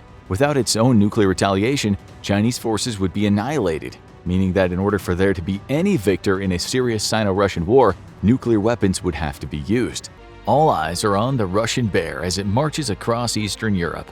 But is the bigger threat to the world hiding in the East? Is China actually plotting to take over the world? As a president famously said, that depends on your definition of is. There's no question that China is a massive world power.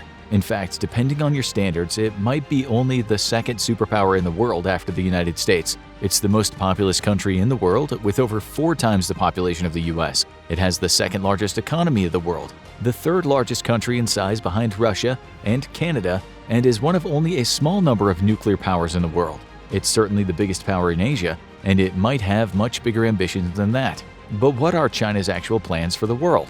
To find that out, you can look close to home. The province of Hong Kong, which was a British territory for decades, was handed back to China in 1997 after negotiations which created a plan of one country, two systems. Hong Kong would be allowed to maintain its autonomy and run itself as a democracy, while China would administer certain larger affairs, and it would officially be part of the larger country. That was the system for a while, until China decided it wasn't anymore, and the People's Republic of China has been tightening the screws ever since.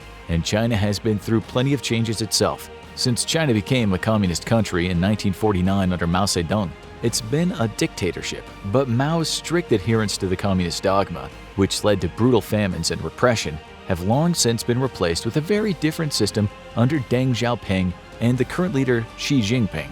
The country kept its autocratic system of government while replacing its economic policies with a sort of hybrid government-controlled capitalism. Under this system, China's economy has exploded and has become one of the world's largest producers of electronics, appliances, and mined rare earth minerals essential for manufacturing. But in other ways, China's modernization did not bring good things. While China is only loosely a communist country now, their security state is still very similar to what it was under Mao, only with a high-tech twist. In the modern age, governments use the internet heavily to gain intelligence on potential threats. That's true in China and in most other countries, with powerful tech companies turning over information to the government as needed. In China, websites like TikTok contain extensive tracking software that the Chinese government uses for unknown purposes. And internally, China has become notorious for its social credit system. This ranks citizens based on their perceived loyalty to the government and their conduct in other ways, with various privileges being granted only to those with higher social credit scores. And if you're under China's thumb, there is little you can do to escape. Hong Kong was given guarantees of a certain level of autonomy for a specific term, but in recent years those guarantees have been largely overrun. While they still have separate elections, Chinese authorities increasingly interfere in them and disqualify or arrest candidates who oppose the People's Republic's policies. This often leads to largely unopposed elections, and the recent COVID shutdowns led to China getting even more directly involved in shutting down protests and public gatherings. So, if you're inside China, you're probably kept under a pretty tight grip. But what if you're outside it?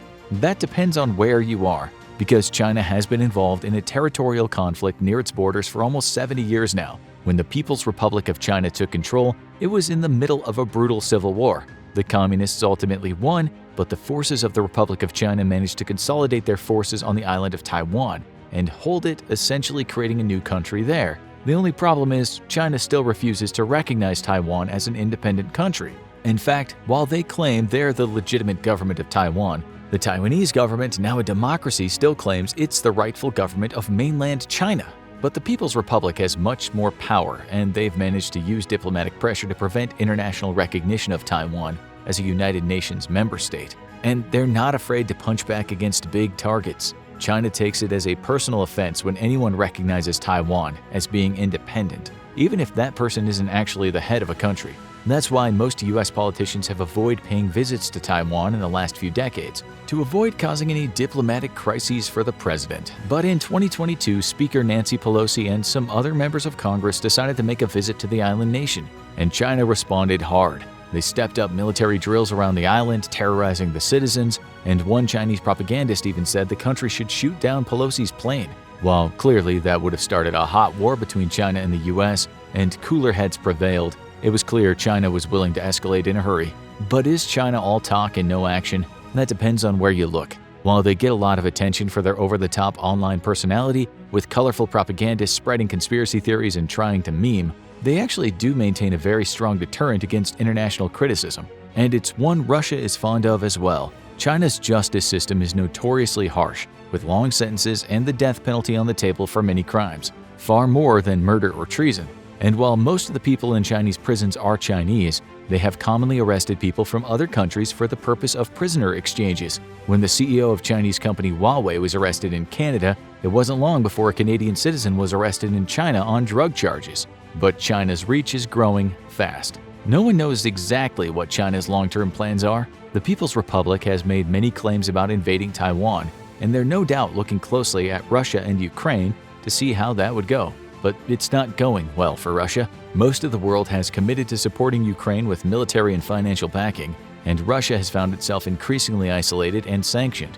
While Taiwan isn't universally acknowledged as an independent country the same way Ukraine was, the United States has promised to defend it. So any sort of hot war on the island would likely escalate quickly with potential nuclear consequences. So China might be taking a slower, more global approach. China's internet efforts go far beyond an army of internet trolls, and they might just be becoming the world's most premier cyber hacking organization. While they're certainly not sharing the details of their operations, it's believed that they have 3 divisions of cyber warriors: specialized military forces that train in cyber attacks and work on behalf of the government, state workers who aren't in the military but are tasked with cyber warfare and spying, and a group of non-government workers who are likely hired by the government and have more deniability when they need to break into rival governments' networks. And they've caused a lot of damage.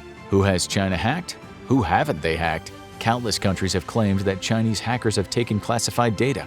Australia claimed that a 2013 attack accessed the blueprints of their intelligence headquarters, while Canada reported in 2011 an attack compromised multiple federal departments. Japan has reported at least 200 cyber attacks on Japanese companies and scientific institutes, while China's frequent rival India reported multiple denial-of-service attacks that may have come from agents of the Chinese government. Ukraine reported attacks during the opening days of the war, maybe China acting on behalf of Russia, and even the Vatican reported hacking attacks. The US has been the top target of Chinese cyber attacks for a long time, with reports of attacks on military, government, commercial, and industrial organizations. Even the largest companies in the world aren't safe. Google was hacked in 2010 and reported that the privacy of its users was compromised. They also went after massive companies like military contractor Northrop Grumman and manufacturing giant Dow Chemical. An attack on Yahoo might have had less implications for national security, but they probably got a good look at your mom's emails, including that extended exchange with a Nigerian prince. So what does China actually want with all this data? Well, if you ask them, they'd say, "We don't know what you're talking about.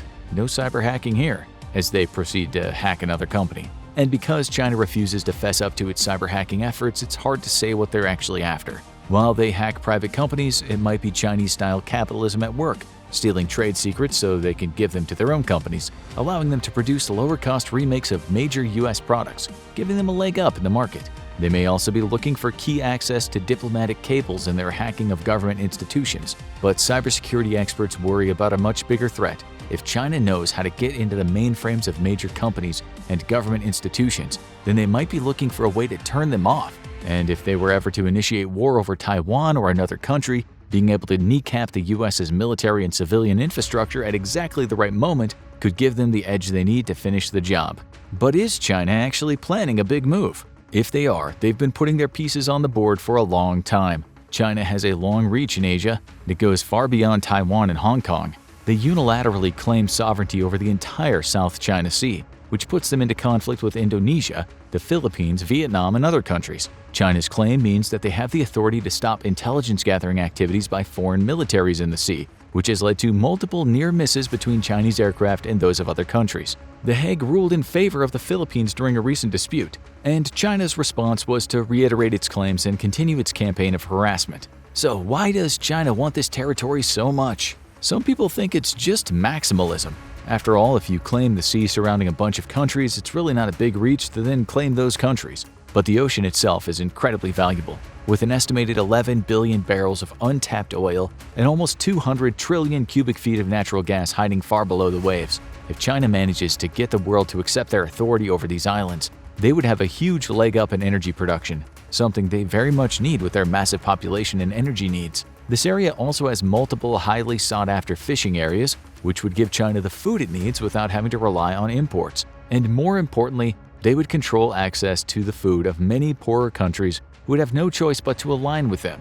And when you can't find a beachhead, why not make one? China has been known to take over small islands in the South China Sea, but they've started taking another approach, building artificial islands in the South China Sea that let them create unchallenged military staging grounds. These islands are typically built on rocks or reefs that are close to the surface of the water. After dredging the area to create a more solid floor, they're covered with harder material and turned into small military bases. This turns the disputed sea area into what's de facto Chinese territory and serves as an act of intimidation against any other country that tries to set foot in the area. But is China a threat to the region? So far, China seems to be trying to win through soft power rather than open military action. They're hands down the biggest military power in the region, which means that any other country is likely to back down when directly challenged. While North Korea and India are also nuclear powers, North Korea is typically aligned with China, and India is preoccupied by its conflict with Pakistan. China's tensest relations in the region are with Vietnam, which it fought wars with previously. Now the two communist countries have hit rough waters, with China increasingly encroaching on Vietnam's coastline in the South China Sea while harassing Vietnamese ships. In 2014, China began building an oil rig deep within Vietnam's ocean territory. China seems to be making itself a regional power through sheer force of will, but elsewhere it's taking a very different approach. There's no continent more open to realignment than Africa, historically the subject of colonialism, occupation, and a brutal slave trade. Many of its nations only gained independence in the 20th century, often at the conclusion of bloody wars. Now, while many of the countries do have good diplomatic relations with Europe and North America, there are naturally old wounds to heal. And that's why China sees the continent as a massive opportunity for expansion. But this time, they're not looking to intimidate their way into a seat at the table. They're looking to buy their way in. Chinese investments in Africa have gained a lot of attention in recent years as the country moves many of its manufacturing efforts there. Africa is far away from China's expansionist actions in the South China Sea, and as such, many African countries are neutral to China.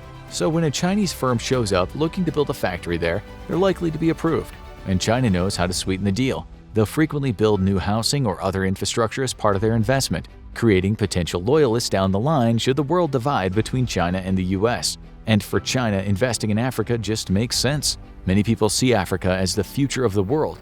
Not only is the population of the region expected to double in the next 30 years, the highest growth of any continent, but 7 of the world's 10 fastest growing economies are located there. That makes Africa the world's best place for future investments, and China has made it clear that they're not just restoring the old dynamic of Africa being used as a looting ground for world powers. They frequently staff their companies with African workers, providing jobs to the local economy, although they tend to be low-skill and low-paid jobs, while Chinese figures hold the higher positions. But is this good or bad for Africa? Some worry that China is setting Africa up for what's called a debt trap, where they invest heavily in a country in exchange for promises of repayment of the investment, only for the profits to never come and the country to be stuck in a state of limbo. That hasn't happened so far, as it doesn't seem like China simply wants to extract resources or money from Africa. They view it as a diplomatic investment as well. China wants to control the tech infrastructure in these countries, bringing industry to many of them for the first time.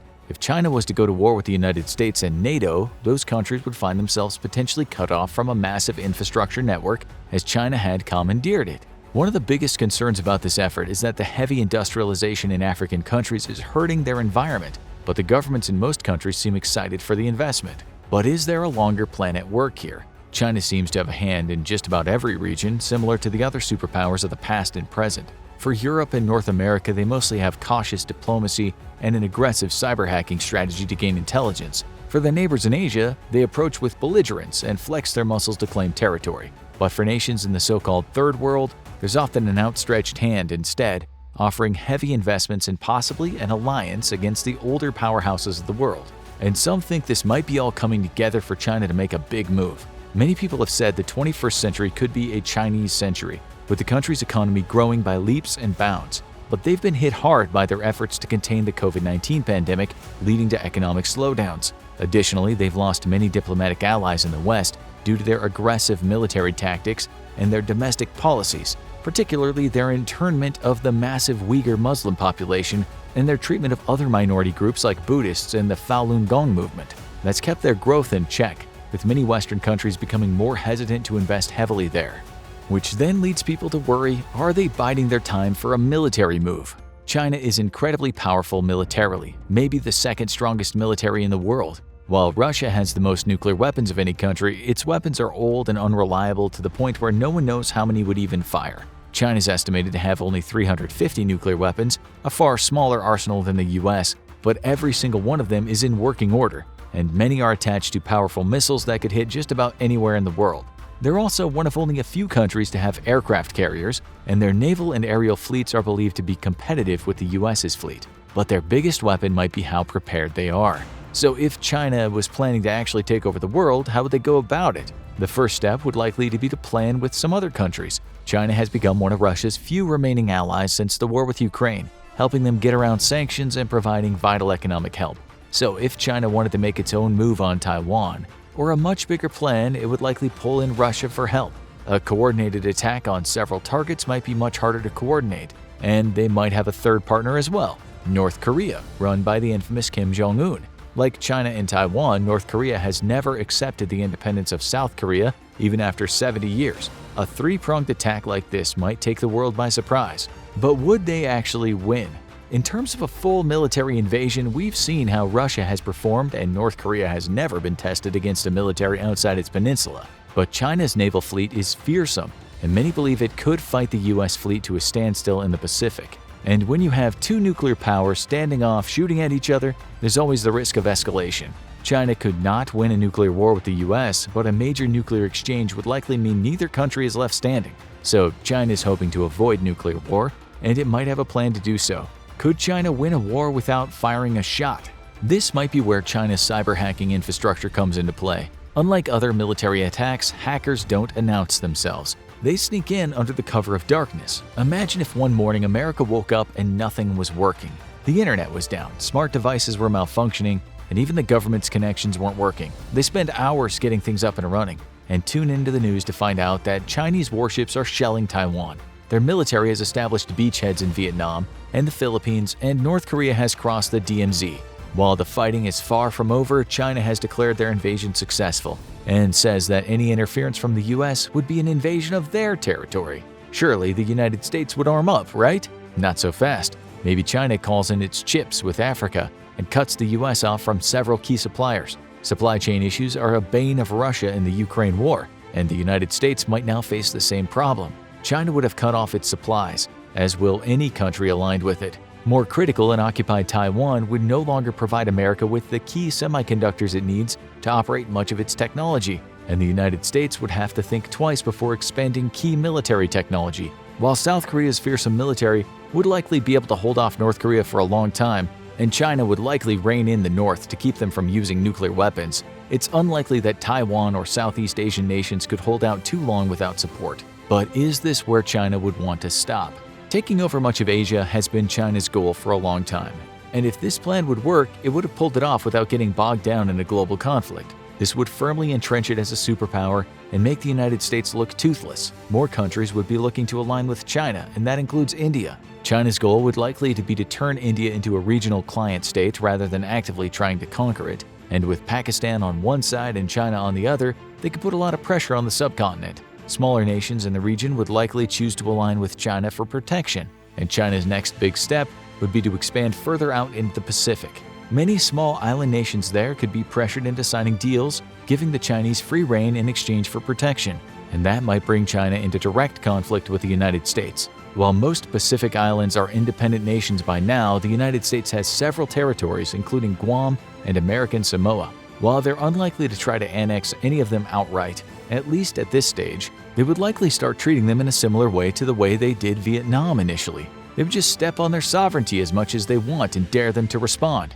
Would the United States tolerate this? That depends on the political climate at the time. How much hunger does the US have for a conflict with a rival superpower? Does the public agree with defending these islands, or do they leave them to their fate? If they're left to their fate, that's another blow against the United States' standing in the world. And the next on the chopping block is Hawaii, an actual state but located thousands of miles away from the mainland. With a strong independence movement, could China make inroads there? So China's plan may not be to conquer the world in a shock and awe military campaign against the most powerful armies in the world. It might simply be planning to expand its power and influence piece by piece until it stands alone as the most powerful superpower in the world. With Russia's invasion of Ukraine, most of the world's attention is on Eastern Europe and a potential confrontation between Russia and America. However, for those in the know, the real cause for concern is China's reaction to Russia's invasion. Rather than joining the world in condemning Russia, China has joined India in sidelining the seriousness of the invasion.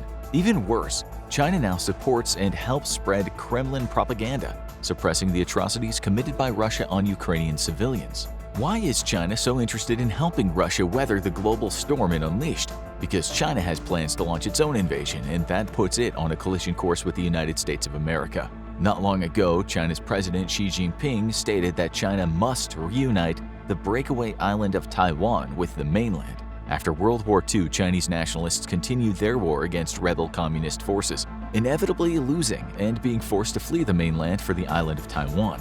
In the years since, Taiwan has flourished into a vibrant democracy and a major global economy, but China refuses to acknowledge its independence and threatens military action and economic punishment against anyone who does. The problem with what would be an otherwise internal security matter for the Chinese is that the US has vowed to defend the fellow democracy against Chinese aggression. But why does China want Taiwan so bad? The reasons are numerous, but chief amongst them is because Taiwan represents a critical strategic vulnerability to China. Currently, China is hemmed in by what's known as the First Island Chain. This includes Taiwan, the northern Philippines, Borneo, Japan, and the Ryukyu Islands. Originally, the United States used the First Island Chain as a strategy to hem in the Soviet Union and its allies during the Cold War and deny them access to the Pacific in case of a war. To that end, it established strong relationships with all First Island Chain nations in partnerships that continue to this day. Now the Cold War is over, but a new Cold War has dawned, and China is America's new rival. With pro-US forces all along the First Island Chain, China will never be able to be a true global power, as its navy is too vulnerable to attack. Taking Taiwan will break the island chain in two and give China an island fortress from which to project power deep into the Pacific. But Taiwan is itself a critical threat to China's continued existence, or at least its continued existence under the dictatorship of the Chinese Communist Party. As a democratic state, Taiwan is an example to all of China of a different, better way of life, and many young Chinese people who are being increasingly exposed to foreign culture are growing tired of the oppressive rule of the CCP. For them, Taiwan is a beacon of hope for what China could look like rather than the nation of strict censorship, government intimidation, and very limited freedom that exists today. Despite erecting the Great Firewall in order to try and limit China's access to uncensored information, the influence from outside of China still reaches many of the country's citizens. This is a dire threat to the CCP, and thus neutralizing Taiwan and bringing it into the fold is but one step into ensuring its own survival. Next, it must topple the United States as the head of the global order so it can export its brand of authoritarianism around the globe. If it can control global culture, it doesn't need to fear rebellion within its own borders. Taking Taiwan is a strategic necessity if China is going to be able to challenge the influence of the US. If China is going to rise as the dominant superpower, or even just one that can compete with the United States, it must also be able to control the South Pacific. Currently, the United States Navy operates with impunity across the Pacific, and this puts critical Chinese trade routes in serious risk in case of war against the US. China imports the majority of its oil and relies on exports for much of its trade. If the US were to cut this lifeline off, China's economy would shrink significantly. Taking Taiwan and throwing the US out of the South Pacific thus ensures the safety and security of its trade and removes the dagger the US currently holds to China's throat in case of a war. But how exactly is China going to take on the world's most powerful military? Is it truly capable of challenging the US? And what do the numbers say? China's strategy to dethrone the US is to dominate what has come to be called the Fourth Industrial Revolution. The First Industrial Revolution was the use of steam power to mechanize production, allowing for never-before-seen productivity and efficiency. Not long after came the Second Industrial Revolution, heralded by cheap and abundant electricity, which allowed mass production on an epic scale. The Third Industrial Revolution introduced advanced electronics and information technology to automate production, and now we're building on this revolution for what will become known as the Fourth Industrial Revolution. This new revolution will be a digital revolution, with billions of people connected electronically and breakthroughs in artificial intelligence, robotics, 3D printing, quantum computing, and other fields. Much like the first factory to install a steam engine couldn't picture what the world would look like just 10 years from then, it's hard for us to predict what life will look like in the wake of the Fourth Industrial Revolution, though it is going to be the most revolutionary change in the affairs of human history. However, China is picturing the Fourth Industrial Revolution as the key to global hegemony, and it's investing billions into ensuring that it is the dominant power in the new world to come. China's strategy to dominate the world in the coming decades is a fusion of civilian and military application of technology. First, it's striving to be a leader in the technology department. ensuring that it is the first to create revolutionary technologies, thus enriching itself financially and creating dependency from the world on Chinese goods and services. Secondly, China is seeking to quickly turn new technological breakthroughs into usable military technologies that will allow it to surpass and dominate the US. China envisions future technologies as increasing the speed of future warfare, with future military success reliant on having forces that are mechanized, informatized, and intelligentized. According to the 2021 DoD's China Military Power Report, what this means is that China understands that victory is only possible with fully mechanized forces capable of being quickly moved into a conflict zone and supported with heavy firepower. However, those forces must also have access to a wealth of information via disseminated sensor systems, with this information shepherded through artificial intelligence that can give battlefield commanders exactly the information they need at the moment, while temporarily ignoring what they don't. Warfighters don't just need information, they need help sorting through it quickly, utilizing what's presently useful. If this sounds familiar to any of our viewers, it's because this is exactly the requirements the US military was investigating just a few years ago. China's Academy of Military Science has now established a mandate that the People's Liberation Army's warfighting theory and doctrine fully capitalize on disruptive technologies like AI and autonomous systems. Much like the US did in the First Cold War, China's focus is on building a modern state-of-the-art force. But today's force must be capable of accessing vast amounts of information and supported by AI that can execute automated tasks and assist with decision-making. China wants to teach machines how to wage war, so they can advise commanders in the thick of battle. Currently, the Chinese military is not very well networked, but those capabilities are increasing every year. It was only a few years ago that China first established a combined arms operations capability by establishing joint chains of command between its services in the same style as the United States. Now it seeks to match the US's networked capabilities by 2027 and then exceed them shortly after. But why is networking so important? Well, for one, it's what makes the US military so immediately lethal to opponents. Having the ability to network together ground, sea, air, and space assets allows for the swift exchange of information and gives a fighting force incredible adaptability and initiative on the battlefield. For an example of what happens when a modern force is not networked, all one has to do is look at the terrible losses being suffered by the Russians against a nation a fraction their size and capability. In the 21st century, the Russian military is still fighting battles like it was World War II, and the Ukrainians are making them suffer for it. In order to become a global leader in defense technology, China is taking a page straight out of the US's book by pursuing a strategy of civil-military fusion.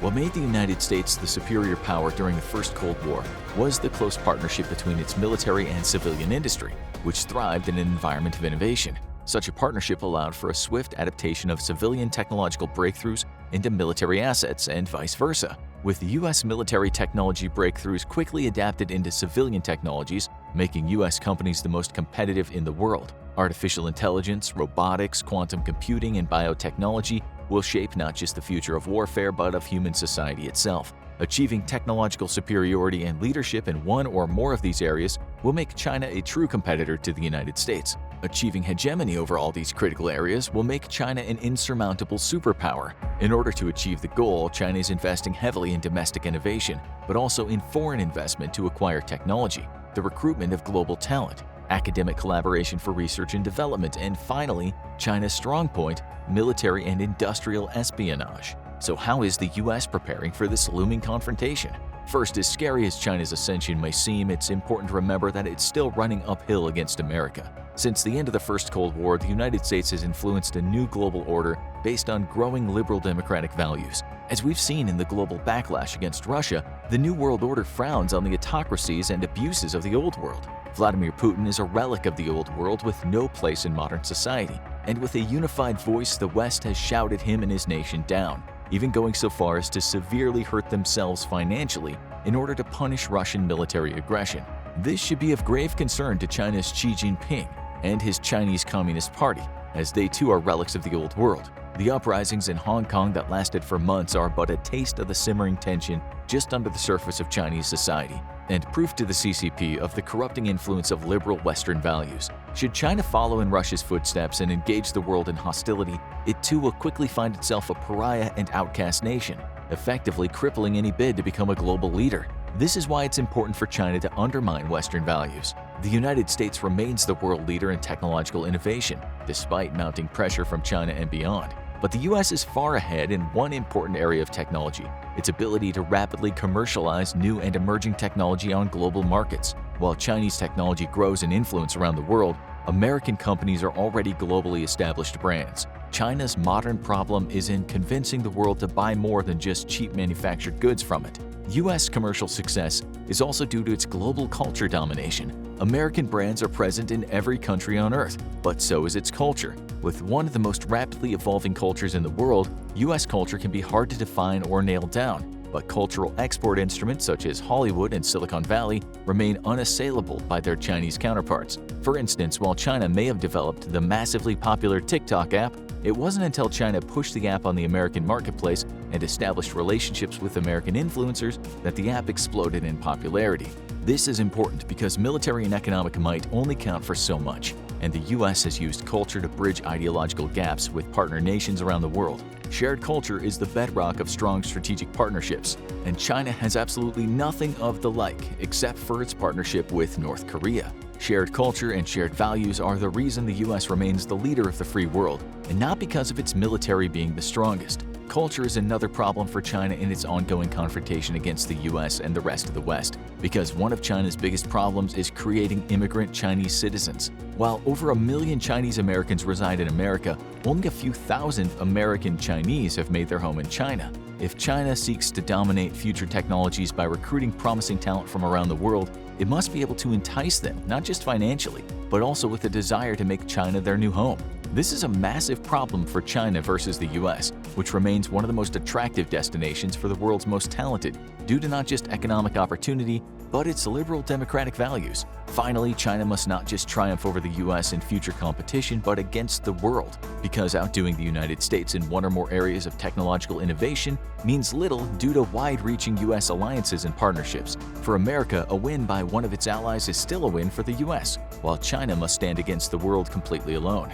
But how do the numbers stand today? What if a conflict broke out tomorrow between the two military heavyweights? Currently, the US is ranked as the world's #1 military power, with China in the #3 spot. However, this is debatable, as given Russia's extremely poor performance in Ukraine, we expect that China will climb to the #2 spot by next year, dethroning Russia, whom it seems derives most of its power from its ability to threaten with nuclear weapons. However, poor Russian performance should deeply concern China, because just like Russia, the Chinese military is also completely untested against modern capable foes. While Russian forces were more than adequate to crush uprisings in Aleppo and Chechnya, Russian superiority in numbers with equipment meant very little when it went up against Ukraine's Western-trained military. With China's last war being in Vietnam in the 70s, a conflict it ended up losing, China should be extremely concerned about facing the United States in battle, whom, unlike China, is thoroughly tested in modern combat.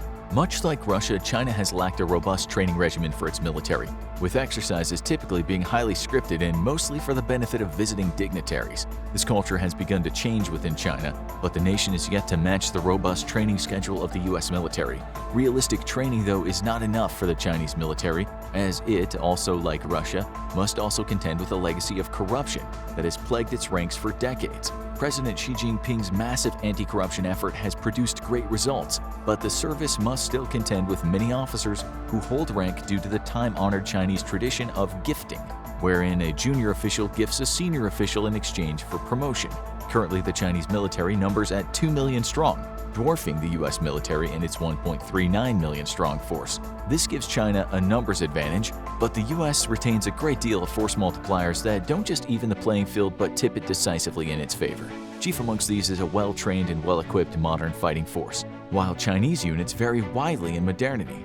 A hefty investment in precision weaponry, integrated forces, and superior sensor and tracking technologies make the US a lethal adversary even against a numerically superior foe. Reserves will play a critical role in any Sino-American conflict, but both sides are nearly evenly matched, with China having 510,000 ready reservists versus the US's 442,000. American reservists receive continual training of 1 weekend a month and 2 weeks out of the year, while training for Chinese reservists is improving but still spotty. This provides the US with a smaller reservist pool, but one that is more quickly capable of being introduced into the fight, while Chinese reservists require longer training periods or risk being thrown into combat completely unprepared. The American defense budget dwarfs China's at $770 billion versus China's $250 billion, but that's not telling the whole story. First, the US budget includes many costs for operations that would have nothing to do in case of war with China, such as funding for its 11 unified combatant commands spread out across the world. These combatant commands are responsible for general peacekeeping, and their presence is a globally stabilizing force. Without them, local conflicts would quickly sprout and spiral out of control. For example, without US Central Command, Iran would quickly seek to neutralize regional adversaries such as Saudi Arabia, causing massive global disruption of oil and other trade that passes through the region. Also, China does not count all of its military investments within its published budget report, cleverly hiding them within other non-military budgets. A large part of its nuclear modernization initiative, for example, is coming from funds outside of its official military budget. Lastly, because Chinese military equipment is sourced locally, it pays less for goods than the US does for its own equipment. And that's because the standard of living is lower in China, with lower wages and less benefits, which means cheaper production costs. When compared by purchasing power parity, China's budget is significantly closer to the US's than a first glance would lead one to believe. Any war between the US and China would be waged at sea and air, making comparisons of the two sides' air forces and navies of utmost importance. The US operates an air fleet of 13,247 aircraft, easily dwarfing the Chinese air fleet of 3,285. When it comes to fighter aircraft, the two sides are close together, with the US having 1,957 fighters versus China's 1,200. American air mobility absolutely dwarfs Chinese mobility, though, with a transport fleet of 982 versus China's 286. Understandable given that the US faces conflicts far from its own shores, and China has little need to move its own forces significant distances. However, the massive advantage in airlift capability makes the US military much more flexible and agile than the Chinese military. Perhaps the most important distinction between the two air forces, though, is the number of special mission aircraft, with the US operating 774 versus China's 114. The US has placed a premium on equipping aircraft for everything from early warning to electronic and signals intelligence and anti-submarine warfare. The US dwarfs China in special mission capabilities, and it's part of what makes the US Air Force and Navy so lethal. Unless a confrontation between the US and China takes place on Taiwan, attack helicopters won't figure into the equation. However, if they do, the US outnumbers China with 910 versus China's 281. Numbers only tell part of the story, though, because the weapon systems used by both sides only further skew the advantage to the US. For air superiority, the US fields the F-15 Eagle and F-18 Super Hornet. A fleet of 187 operational F-22s are unmatched by China, who is yet to field its own fifth-generation fighter in any significant numbers. Adding to China's problem is the US's Rapid Raptor program, which aims to bring a sizable contingent of F-22s to any battle space in the world within 24 hours. China's competitor versus the Raptor is the J-20, which is equipped with inferior engines versus American planes, requiring the use of canards on the body of the plane. These canards and other obvious engineering flaws have led to defense analysts to conclude the J-20 has at best only a slightly smaller radar cross-section than a traditional fourth-generation fighter. In fact, India claims it has frequently observed and tracked Chinese J-20s with long-range radar. The rest of the Chinese Air Force varies widely in modernity, with a significant part of its Air Force still flying Cold War Russian-made or Chinese-licensed relics. While China would initially put its most modern fighters, such as the J-16, J-11s, and Su-30s, into the fight first, once those have been downed, it'll be increasingly reliant on older and older planes. Meanwhile, the United States doesn't just have a completely modern air fleet, but it's adding dozens of fifth-generation F-35s every year to its arsenal. The U.S. Air Force now has over 280 F-35s it can bring to the fight, with an additional 157 being added a year across the various services. In a war where air power would be decisive, the U.S. not only has the numbers advantage, but also the technological advantage. At sea, the U.S. Navy is outnumbered by the Chinese Navy, with 484 vessels versus China's 777. However, there are numbers once again only telling part of the story. The U.S. operates 11 aircraft carriers versus China's 2, and American aircraft carriers can bring over 800 aircraft into the fight versus China's grand total of 70. China's inflated naval numbers take into account things like missile boats, of which it has 84, while the U.S. only operates 10. In terms of tonnage, the U.S. Navy has over twice the hardware of the Chinese Navy, 4.6 million tons versus 2 million tons. A better way to compare the capabilities of the two fleets is to use a modern metric: battle force missiles. This is a count of the total number of missiles that a fleet has for use in combat before requiring resupply. This includes anti-ship missiles, land attack missiles, surface-to-air missiles, and torpedoes. Excluded from the count are short-range self-defense missiles like the US's SeaRAM. In 2019, the US Navy had 11,834 battle force missiles versus China's 5,250. The gap is narrowing, but not significantly, with China adding 15 more Type 55 cruisers with 112 missile cells and 6 torpedo tubes each throughout the 2020s. That will increase total battle force missiles by 1,770, just over half of what the US fields. Under the surface, China has the advantage with 71 submarines versus the US's 68. However, Chinese subs are mostly conventionally powered, while the US subs are all nuclear. That makes US submarines much more robust and able to operate for longer, but also decreases their vulnerability while operating. Chinese submarines are also an order of magnitude louder than US subs, with their Jin-class ballistic missile submarines having an acoustic signature of around 120 decibels, while American Virginia-class submarines have an acoustic signature of 95 decibels, which is just 5 decibels over background ocean noise at an average of 90 decibels. Submarine warfare has always been a weakness of China, and it looks to continue being so for the foreseeable future. While the US clearly has the naval advantage, it's important to remember that China can concentrate most of its fleet into a Pacific war against America, while the US has naval commitments around the world. Even if it were to recall the bulk of its fleet for action in the Pacific, such an act would take from days to weeks to mature into a sizable transit of combat power into the theater.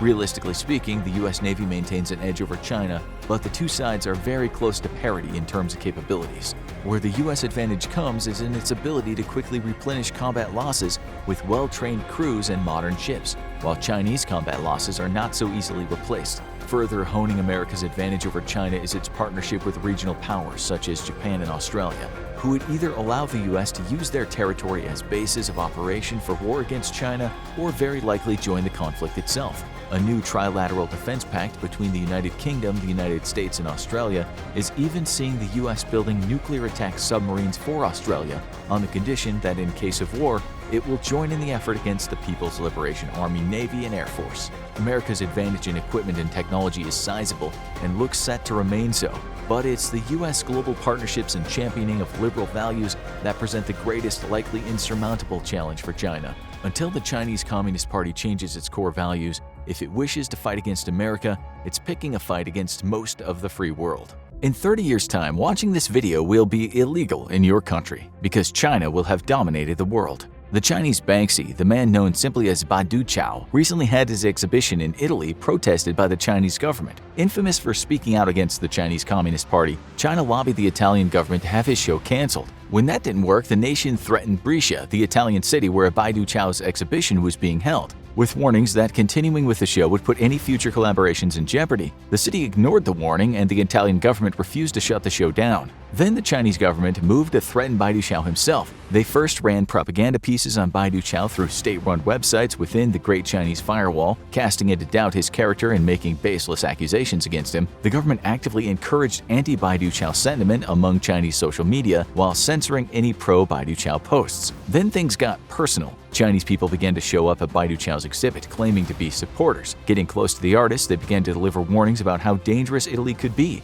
One even mentioned how people die on the streets here for no reason in Italy, a clear death threat. Today, Baidu Chao is forced to live in Australia where he doesn't contact his family for fear the Chinese government will go after them instead. But if China has its way, soon nowhere will be safe to hide from the Chinese Communist Party, not even the United States of America. If you think this is far-fetched, consider China's response to the interruption of the 2022 Olympic Games torch lighting ceremony in Greece when pro-Free Tibet protesters crashed the ceremony to demand accountability for the genocide of 1 million Uyghurs in China. After the event became public, those involved in the protest had their identities leaked online to receive thousands of death threats, mostly from Chinese social media users, ironically using a VPN to bypass Chinese censors. This is hardly the first time that Beijing has used public outrage it creates to target its critics and even endanger lives. When the media team of University of New South Wales removed an article and tweet in which Elaine Pearson, the Australian director of Human Rights Watch, spoke about China's curtailing of human rights after the Hong Kong riots, pro-Chinese Communist Party students across Australia flooded the university's social media pages with hate messages. charges.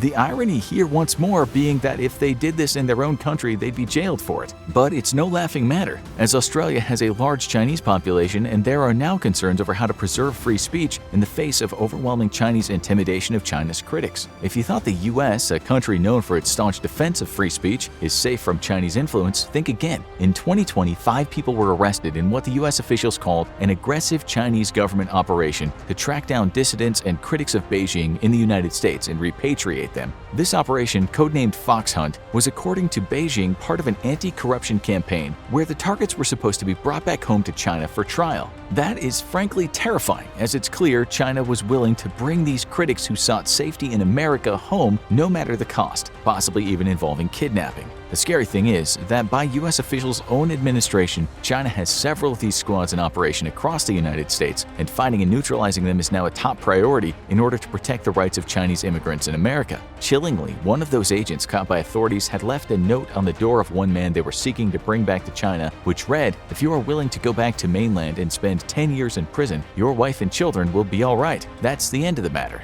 Would China seriously murder the family of a dissident on US soil? If the threat against Baidu Chao is to be believed, the answer is yes. And in a world where China is the top power, there is no room for free speech or criticism of the Chinese Communist Party. China's current president, Xi Jinping, took power in 2013, and since then he has worked to reshape China and eventually the world in his image. While the Chinese Communist Party was always a repressive authoritarian organization, under Xi the party has not only ramped up its authoritarianism, it started to export it to other countries. But more on that later. Shortly after taking office, Xi undertook a massive anti-corruption campaign across both the Chinese government and the military. While China did in fact suffer from a massive corruption problem, ranking among the most corrupt in the developed world at the time, the truth is that Xi's purge wasn't just to root out criminal politicians and military leaders, it was to weed out anyone who might pose a challenge to his authority. It's no surprise then, as Xi sent back thousands to prison, he began to lay the groundwork for removing presidential term limits. In 2018, he accomplished that goal, when the Communist Party, staffed almost completely with Xi loyalists, voted to remove presidential term limits from the Constitution.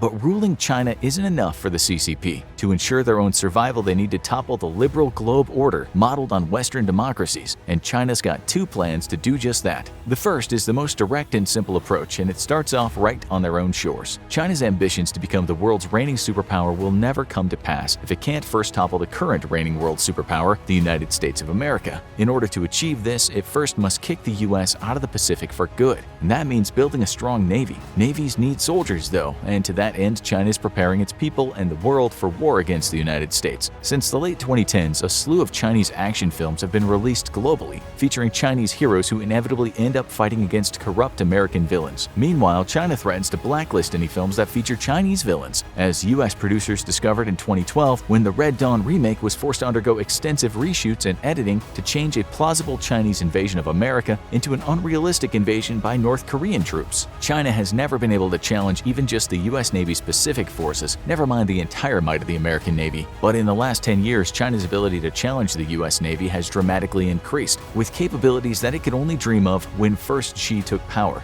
First, China has developed a massive ballistic missile force, the largest in the world. So large, in fact, it's now officially its own branch of the Chinese military, the Chinese Liberation Army Rocket Force. The nation might still lag behind the United States when it comes to long-range targeting capabilities, but they have proven that they have the capability of hitting a mobile target far from their own shores, at least in testing. Under kinetic and electronic attack, it's not known how well the inexperienced Chinese military will actually perform. And that is key when considering discussing Chinese military might. For all their improvements in modernizing their forces and expanding capabilities, China is still a completely inexperienced military which has not fought a modern war. The last conflict it fought against Vietnam in the 70s was a humiliating affair even after Vietnam had been severely weakened by its long war against the US. Vietnam ended up fighting the Chinese to a standstill, and though China claimed victory, it was Chinese troops who ended up being forced to retreat back over the border. A lack of experience in modern combined arms warfare is a serious deficiency in Chinese forces, and the nation didn't even have a joint command structure until only recently, meaning that its different branches of the military had no way of working together in a combat scenario. The US, for instance, has a long tradition of joint command operations, allowing it to seamlessly integrate its various branches into a unified fighting force. Another critical deficiency for China is a lack of realistic training for its combat troops, though this too has begun to slowly improve over time. For much of its modern history, China's military would only undertake exercises that were rehearsed in advance and designed to make the military look good, while providing little if any actual training benefit. Chinese missiles aim to level the playing field against the vastly more experienced and capable U.S. military, which has a robust training schedule for both its active duty and reserves, and is one of the most experienced militaries in the world.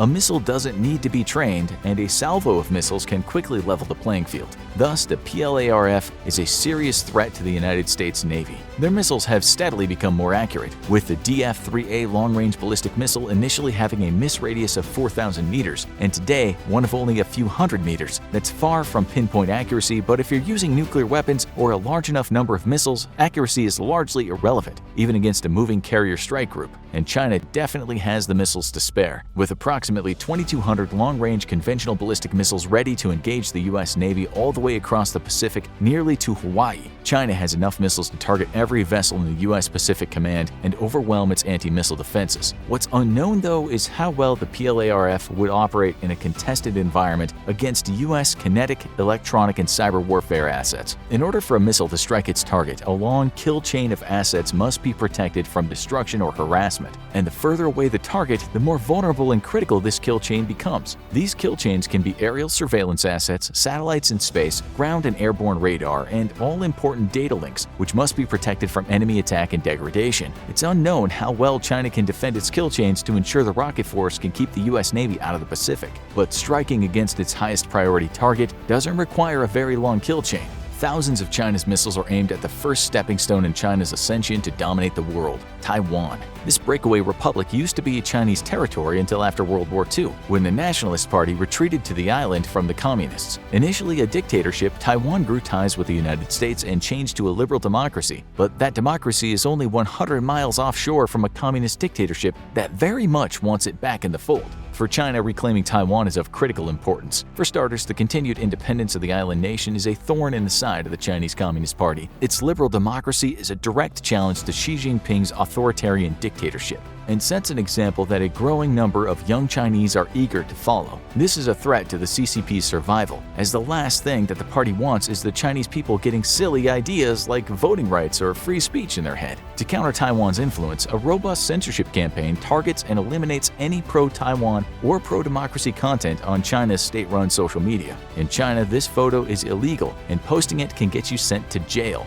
Mentioning the 1989 government slaughter of up to 4,000 student pro-democracy protesters in Tiananmen Square is a good way to end up in prison for years. The image and the history of the slaughter are censored across all forms of Chinese media. For years, China has promised Taiwan that it would still be allowed to rule itself after reunification under its vaunted One Nation, Two Systems program that was implemented in Hong Kong after the handover by the British to the Chinese. One Nation, Two Systems was supposed to ensure that the people of Hong Kong would continue to enjoy their democratic freedoms and independence for 50 years after the British handover. But just between 1997 and 2007, 218 cases of breaching the rights of Hong Kong citizens were verified. Today, Beijing barely tries to hide its influence over Hong Kong as it intimidates critics, infiltrates the Hong Kong government with politicians it buys and pays for, and even uses the local police forces against protesters who wish for democracy. In 2019, Xi Jinping once more offered Taiwan a one-country, two-systems deal if it reunified with China, which Taiwan immediately and completely rejected.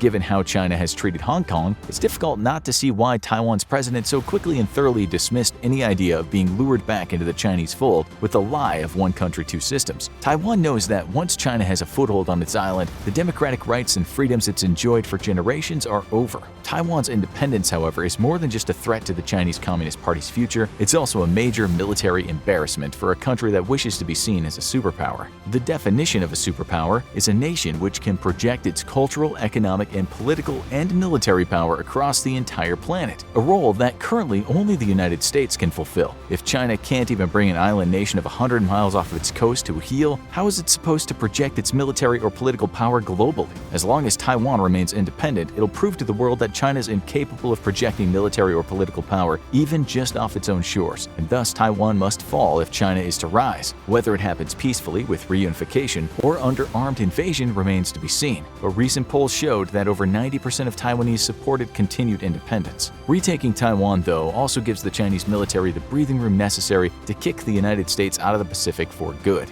From Taiwan, the Chinese Navy and Air Force both would have a strategic high ground in the Pacific, so to speak, from which to defend the Chinese coast. As long as Taiwan remains closely aligned with the United States, China can't break out of what's known as the First Island Chain, an invisible line that runs from Japan to Taiwan to the Philippines. Today, there's no chance Taiwan is going to reunite with China, and the Chinese Navy can't pull off a cross-strait invasion of the island nation. But all that is changing, as the People's Liberation Navy slowly but steadily expands its inventory of amphibious assault ships and landing craft. In another few years' time, it's believed that China will have the necessary hardware to pull off a successful invasion, if they can keep the U.S. air and naval power at bay. To that end, China has greatly expanded the size of its navy, with 355 ships, 145 of which are major surface combatants. It's now the numerically largest navy in the world, and many of its destroyers are more modern than aging U.S. counterparts, though they don't pack as big of a punch with fewer missile cells per ship than the United States. Xi Jinping is dedicated to fully modernizing the Chinese military and fielding a world-class force by 2049, in time for the CCP's 100th anniversary, so the size and capabilities of the Chinese Navy will only continue growing.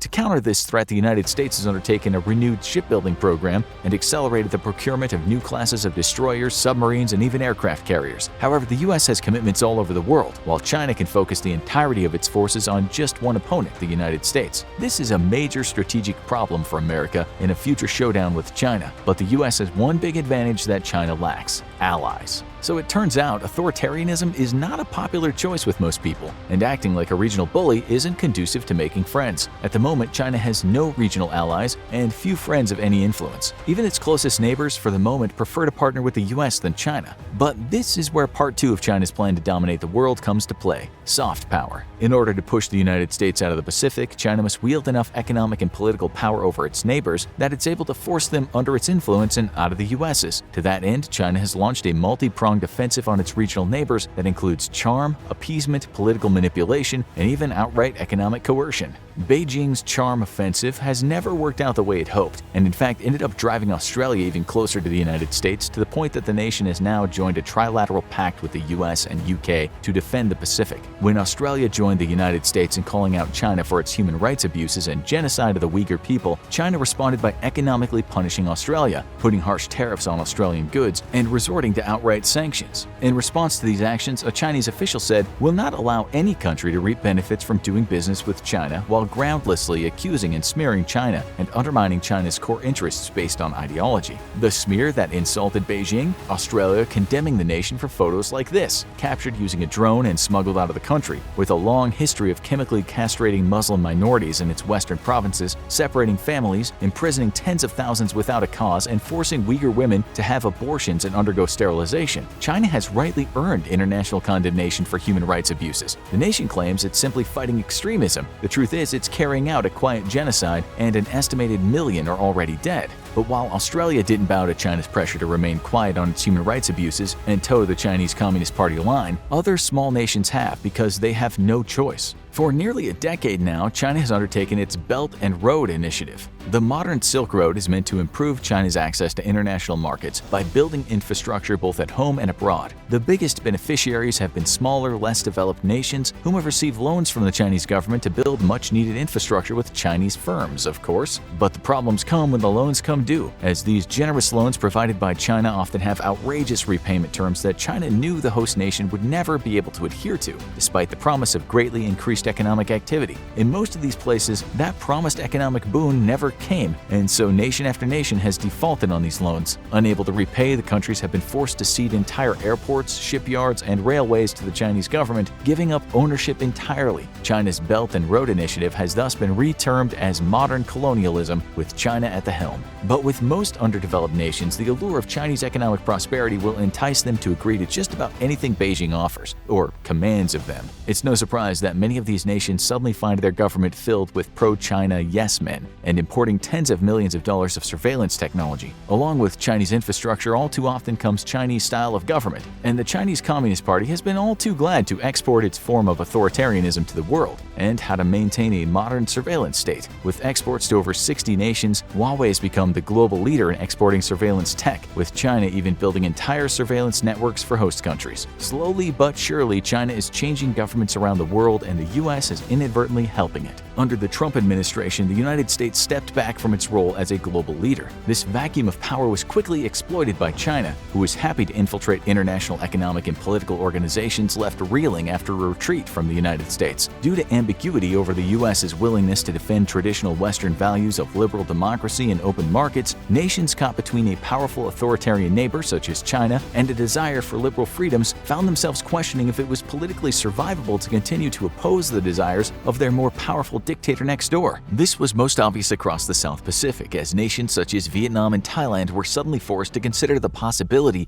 that they may no longer count on US support to fend off Chinese political or military aggression. But the failure of the Trump administration to fill even basic State Department positions, hundreds of them, for over a year, was another blunder that China was happy to exploit, sending its diplomats all over the world. With no American presence on the ground, nations even as close to home as Suriname and South America turned to Chinese interests. Now, for the first time since the end of the 19th century, the United States faces growing influence of a major rival in its own backyard. If China gained a foothold in South America, it would be the first time since the 19th century that any rival power has had a presence in the Western Hemisphere. This is as intolerable to the United States today as it was in the 18th century when it removed Spain as the last European power with any influence in the US side of the world. This is a strategic victory for America that no other nation on earth has ever enjoyed, as it allows the United States to maintain a forward presence with its military around the world, capable of quickly responding to aggression from any bad actor. If China gains a political and military foothold in South America, the United States will be forced to reel in some of its forces for homeland defense, severely weakening its place on the global stage. If the United States is to prevent China's ascension to global domination, it must once more take up the reins of a global leadership and cease its retreat from the world stage. Thankfully, while still too early to tell, it appears that a new American administration has dramatically changed course. However, China's growing economic influence is not something so easily countered, even if African and Middle East nations are growing increasingly aware of the exploitative nature of the Belt and Road Initiative. The same can be said about China's growing military might, with Taiwan finding itself in the difficult position of resisting a growing giant on its doorstep while unsure if the United States will really defend it or not.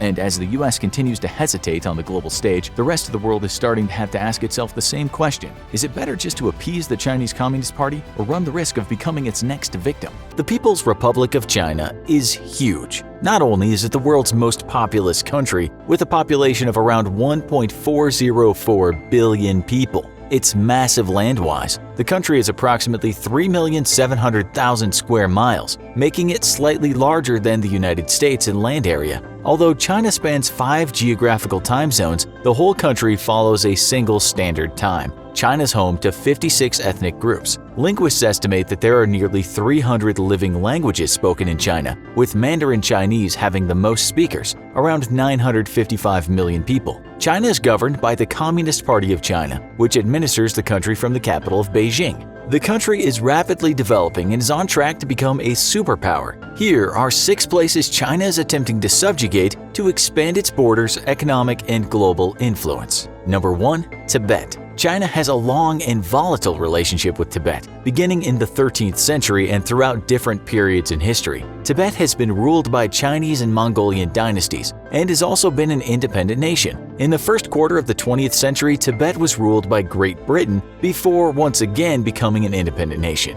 In 1950, Chinese troops invaded Tibet to enforce China's age-old claim to the country. Some areas became the Tibetan Autonomous Region and others were assimilated into neighboring Chinese provinces. In 1959, after a failed anti-Chinese revolt, the spiritual leader of Tibet, the 14th Dalai Lama, fled the country and set up a government in exile in India. During China's Cultural Revolution, many Buddhist monasteries were destroyed and thousands of Tibetans were likely slaughtered during martial law. Due to international pressure in the 1980s, China somewhat relaxed its grip on Tibet and implemented reforms. Currently, Beijing continues to modernize Tibet, sometimes at the cost of the region's cultural heritage. Development has brought Han Chinese migrants and Western tourism to the area. Since the early 2000s, there have been protests in Tibet, especially on the anniversaries of politically significant dates. Human rights groups say that China continues to politically and religiously repress Tibet. Various activists worldwide campaign for an independent Tibet. There are several strategic and economic motives China has for governing the region. Tibet is highly important to China's sense of self and Chinese nationalism. Many Chinese leaders, past and present, have believed that no matter the lines drawn on the map, Tibet is fundamentally a part of China. They felt a strong nationalistic drive to return China to its ancient, far-flung Qing dynasty borders. Tibet also serves as a buffer zone between China on one side and India, Nepal, and Bangladesh on the other. The Himalayan mountain range provides natural security as well as a military advantage. China is currently struggling to find a balance between environmental issues and yet not hinder the country's economic industry. China is hungry for natural resources, and Tibet serves as a crucial water source, as well as possessing significant mineral wealth. Since the early 2000s, Beijing has invested billions in Tibet as part of its wide-ranging economic development plan for Western China. Number 2. Arunachal Pradesh. China also claims that the region of Arunachal Pradesh, the northeasternmost state of the 28 states of India, is a part of South Tibet and therefore a part of China. Aside from India, Taiwan also claims the South Tibet region. Arunachal Pradesh borders the Indian states of Assam and Nagaland to the south, and countries Bhutan to the west, Myanmar to the east. To the north, the demarcation line known as the McMahon Line separates Arunachal Pradesh from the Tibetan area of China. Historically, Arunachal Pradesh belonged to neither China nor India, but was dominated by several autonomous tribes. In 1913 to 1914, representatives from Great Britain, China, and Tibet held the Simla Conference to decide on the borderlines for Tibet. The Tibetan and British officials agreed on the McMahon Line as the border between British India and Outer Tibet. The Chinese representatives refused the demarcation line and have considered it invalid ever since. When China invaded Tibet in 1950 and the Dalai Lama later fled Tibet, India supported the Tibetan government, angering China. During the Sino-Indian border conflict in 1962, China captured most of the area of Arunachal Pradesh, but ended up withdrawing.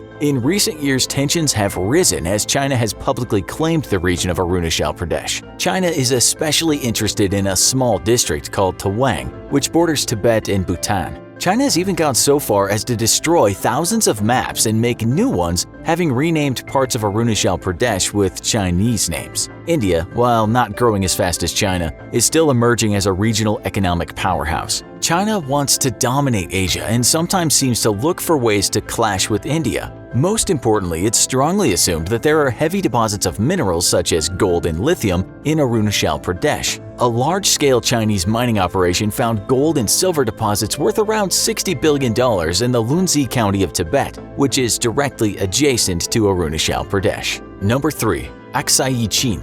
China and India also clash over another border region, Aksai Chin, near Kashmir. Aksai Chin is mainly in Hotan County, in the southwestern part of the Xinjiang Uyghur Autonomous Region, with a small area on the southeast and south sides lying within the extreme west of the Tibet Autonomous Region. India claims Aksai Chin as part of the Ladakh region of the Jammu and Kashmir state. Aksai Chin is a remote, inhospitable region where mainly nomadic tribes roam. The area was ignored until the 1950s when China built a military road through it to connect Tibet with Xinjiang. India was angry upon discovery of the road, and it ended up being a major factor in the Sino-Indian border conflict of 1962. At the end of the clash, China retained control of around 14,700 square miles of territory in Aksai Chin. In 1993 and 1996, the two countries signed agreements to respect the line of actual control, the demarcation line that separates Indian-controlled territory from Chinese-controlled territory in Jammu and Kashmir. Not only does China want Aksai Chin for maintaining a direct route between Tibet and Xinjiang, it appreciates the territory for its strategic position. Aksai Chin is mostly high ground with an average elevation of around 17,000 feet. If China ever goes to war with its neighbors Pakistan, Kashmir, and India, the Aksai Chin region will enable it to take a commanding high position. Number 4. The South China Sea. As well as claiming disputed land, China has also claimed islands in the South China Sea. In fact, China has taken to dredging the sea and building out uninhabited islands such as Woody Island or the Spratly Islands to tighten its control over the region. 6 countries, the Philippines, Vietnam, China, Brunei, Taiwan, and Malaysia, hold different territorial, sometimes overlapping claims of the South China Sea, based on various historical accounts and geography. Adding to the tension, the U.S. Navy frequently patrols the sea due to its alliance with several countries. China considers this to be a provocation. The South China Sea is very important to Beijing because it's a crucial commercial passage connecting Asia with Europe and Africa. 1/3 of global shipping, or $3.37 trillion of international trade, passes through the South China Sea. Furthermore, the seabed is rich with major oil and gas reserves. The U.S. Energy Information Administration estimates the region contains at least 11 billion barrels of crude oil and 190 trillion cubic feet of natural gas. Also, the South China Sea is a vital food source, accounting for 10% of the world's fisheries. In July 2016, an international tribunal in The Hague ruled that China had no historic rights over the sea and that some of the rocky outcrops claimed by several countries could not legally be used as the basis for territorial claims. Beijing rejected the ruling. More recently, some Southeast Asian nations have considered having bilateral talks with China to settle the dispute. The Association of Southeast Asian Nations, ASEAN, has been working with China to create an official code of conduct to avoid clashes in the disputed waters. Number 5. Taiwan. China has had an ongoing dispute with Taiwan for decades. It views Taiwan as a breakaway province that will eventually be part of the country again. But many Taiwanese citizens want a completely separate nation. Historically, Taiwan was a part of China. Taiwan was governed by China's Qing dynasty from 1683 to 1895. When Japan won the First Sino-Japanese War, China had to cede the region to them. After World War II, Japan was forced to relinquish to China control of the territory it had previously taken. Civil war broke out in China in 1946 and ended in a victory for Mao Zedong's Communist Army. Chiang Kai-shek and his Chinese Nationalist Party, known as Kuomintang or KMT, fled to Taiwan. The KMT dominated Taiwan's politics for many years until after Chiang Kai-shek's death. Having inherited an effective dictatorship and under pressure from a burgeoning democracy movement, Chiang's son, Chiang Ching-kuo, began assessing a process of democratization, which in 2000 led to the election of the island's first non-KMT president, Chen Shui-bian. Meanwhile, China treated Taiwan with great hostility. In the 1980s, relations between China and Taiwan started improving. China put forth the One Country, Two Systems plan, under which Taiwan would be given significant autonomy if it accepted Chinese reunification. Taiwan refused, but did relax rules for its citizens to visit and investment in China. Since the 1970s, the U.S. has been a close ally of Taiwan and has sold billions in defensive weapons to the country. Currently, U.S. policy in the region has been described as strategic ambiguity, seeking to balance recognition of China's emergence as a regional power with the U.S. support for Taiwan's economic success and democratization. In recent years, China has been alarmed by Taiwanese citizens electing politicians who favor independence from China.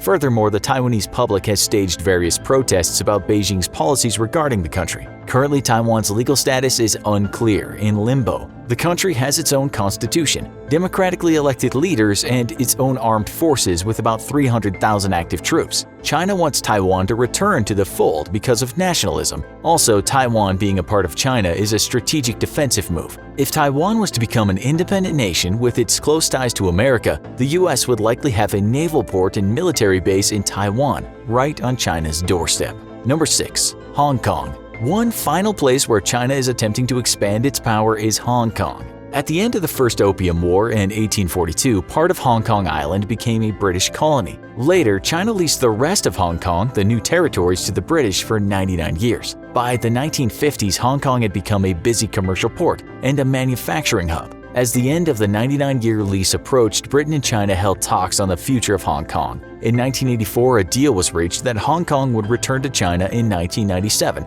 under the principle of One Country, Two Systems. As a result, Hong Kong has a high degree of autonomy with its own legal system and borders, and rights including freedom of assembly and free speech for the next 50 years. However, in recent years, Beijing has been treading on Hong Kong's rights. Artists and writers say they're under increased pressure to self-censor, and democracy has been limited. The current leader was elected by a 1,200-member pro-Beijing election committee chosen by just 6% of eligible voters. Throughout the spring and summer of 2019, large protests erupted in Hong Kong in response to a proposed bill permitting the extradition of fugitives to mainland China. Citizens worry the bill will be used to target, detain, and extradite political dissidents. Beijing's response to the protests has become increasingly violent as the citizens show no signs of backing down. China considers Hong Kong a bridge between Asia and the West for business and financial matters. Also, once again, China's domination of Hong Kong seems to be fueled by nationalistic fervor. In a recent press interview, President Joe Biden confirmed that United States men and women would fight to defend Taiwan from a Chinese invasion.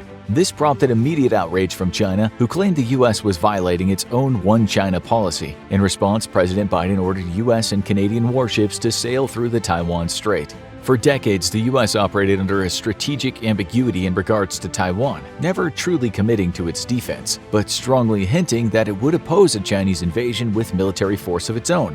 This had served as a diplomatic lubricant between the U.S. and China, as China sees reunification with Taiwan as a matter of not just national pride but of survival for the Chinese Communist Party. A free and independent Taiwan is a direct affront to Chinese attempts to become a global superpower, something it has yet to achieve. If the nation can't neutralize one renegade province right off its own shores, it'll never be able to be a credible global power. For the CCP, Taiwan's democracy is an existential threat on their own grip on Chinese power. Now, President Biden has said the quiet part out loud, and China can expect to face U.S. forces if it attempts to invade Taiwan. But just what would the U.S. do in case of an invasion? A Chinese invasion of Taiwan could only take place during the 2 or 3 week window in either spring or fall, when the tides are favorable. Chinese forces could also only land on a limited number of beaches suitable for the offloading of infantry and vehicles, and all of these are highly defended and booby-trapped in advance. Further, an invasion would take months to prepare, giving Taiwan ample warning and allowing its Navy time to mine the Taiwan Strait. It would be the most costly military operation in terms of life and resources since the great battles of World War II, and even without the U.S. aid, China is unlikely to succeed, despite its overwhelming size advantage. Much like the Greeks at Thermopylae, Taiwan is in a strategically superior position that allows its smaller forces to fend off China's hordes. In case of war, the U.S. response would be by air and sea, and it's unlikely the U.S. ground forces would come into play at all in the fighting. However, it's not impossible that U.S. Marine and Army forces could be committed to the defense of the small island in small numbers to bolster Taiwan's defenders. The first thing that would happen in case of a war is American submarines would begin their deadly work of decimating Chinese vessels. Despite an increasing capability in anti-submarine warfare, China's ASW abilities are still lacking, and U.S. submarines are very good at remaining hidden. The American Silent Service would be tasked with ambushing Chinese vessels attempting to navigate the Taiwan Strait, striking with surgical precision at troop transports and support ships, which would be more valuable kills given their limited numbers than actual warships. If China can't move troops and equipment across the strait, it can't invade after all. The Taiwan Strait would be a perilous place for any vessel to operate in, and U.S. submarine losses would occur, but losses on the Chinese side would be significantly higher. Up north, just south of Russia's Kamchatka Peninsula, a single American Ohio-class submarine converted to carry cruise missiles would launch a devastating attack against the oil pipeline connecting China to Russia. This would leave China with only one route for oil to take over land into the nation, throttling down China's oil supply. Oil would be the key to victory, as any modern economy requires it to function. China, however, is extremely vulnerable to trade disruption. This is largely the reason that the U.S. has paid little heed to China's threats. Approximately 60% of China's trade, including oil, travels by the sea, and this is China's Achilles heel. The nation might have the world's largest navy, but largest doesn't mean most capable, and China's navy has some serious deficiencies. For starters, its numbers are greatly inflated by smaller missile boats, and it lacks the logistical or defensive capabilities to send its ships far from its own shores. This means that while China's navy could operate around Taiwan's territorial waters, sending them much farther out to sea than that would be a deadly mistake. This is a situation that China has tried to rectify by expanding its influence in the South China Sea via artificial islands. These man-made floating airfields are packed to the brim with long-range missiles and attack aircraft, but they simply can't do enough to protect China's overseas trade. That's because any ship bringing oil to China must pass through the Arabian Sea and the Indian Ocean, giving the United States 2 choke points to strangle China to death economically. Even before hostilities broke out, U.S. naval forces would be moving toward the Arabian Sea and the Indian Ocean. American warships stationed right outside the Gulf of Oman would act as a first line of denial to Chinese oil shipping. To the east, the Straits of Malacca would be cut off to Chinese ships by the U.S. Pacific Fleet. The end result is a near-total oil embargo on China that would leave it reliant on its own western overland pipes from Russia, which are, for the moment, out of reach of U.S. weapons. However, it's not unthinkable that in case of war, the U.S. wouldn't fly B-2 stealth bombers north through India to strike at these connections with standoff munitions. With very frosty relations between India and China, India is very likely to allow U.S. bombers to operate in its airspace for the mission. Even without striking these oil pipelines, though, China's oil imports would be reduced to a trickle, having immediate repercussions for its economy that would only worsen over time. If you've ever wondered why China hasn't actually invaded Taiwan yet, it's largely because the United States Navy has its foot on China's throat, and it would require minimal pressure to choke the country to death economically. U.S. carriers would doubtlessly join the fight in the skies over Taiwan, although to be honest, U.S. forces never need engage China, they simply carry out a blockade strategy. The only reason U.S. Air Forces would engage Chinese forces would be to carry out America's chief objectives in case of a war with China, the destruction of its air and naval forces so as to neutralize it as a future threat. Flying from airfields in South Korea and Japan, U.S. Air Force fighters could join the fight over Taiwan with the aid of aerial tankers, and operating out of aircraft carriers in the Pacific, U.S. Navy aviators would also be on the front lines against Chinese forces. However, American carriers would be under serious threat from Chinese ballistic missile attack, and that's why the U.S. Navy is working to greatly expand the combat radius of its fighters. The Navy's next-generation fighter, already in development, has a strict requirement of a combat range increase of up to 50%.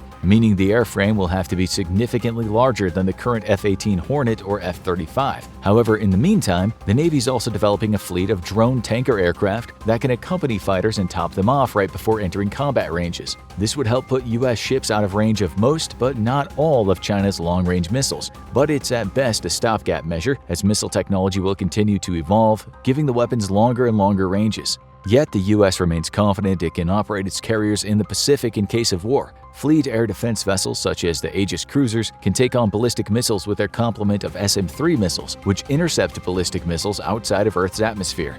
To aid in their own defense, U.S. carriers are fast, very fast vessels for their size, with a publicly listed top speed of 35 miles per hour. However, it's a well-known fact that American supercarriers can move significantly faster than this when required, with a top speed that's classified.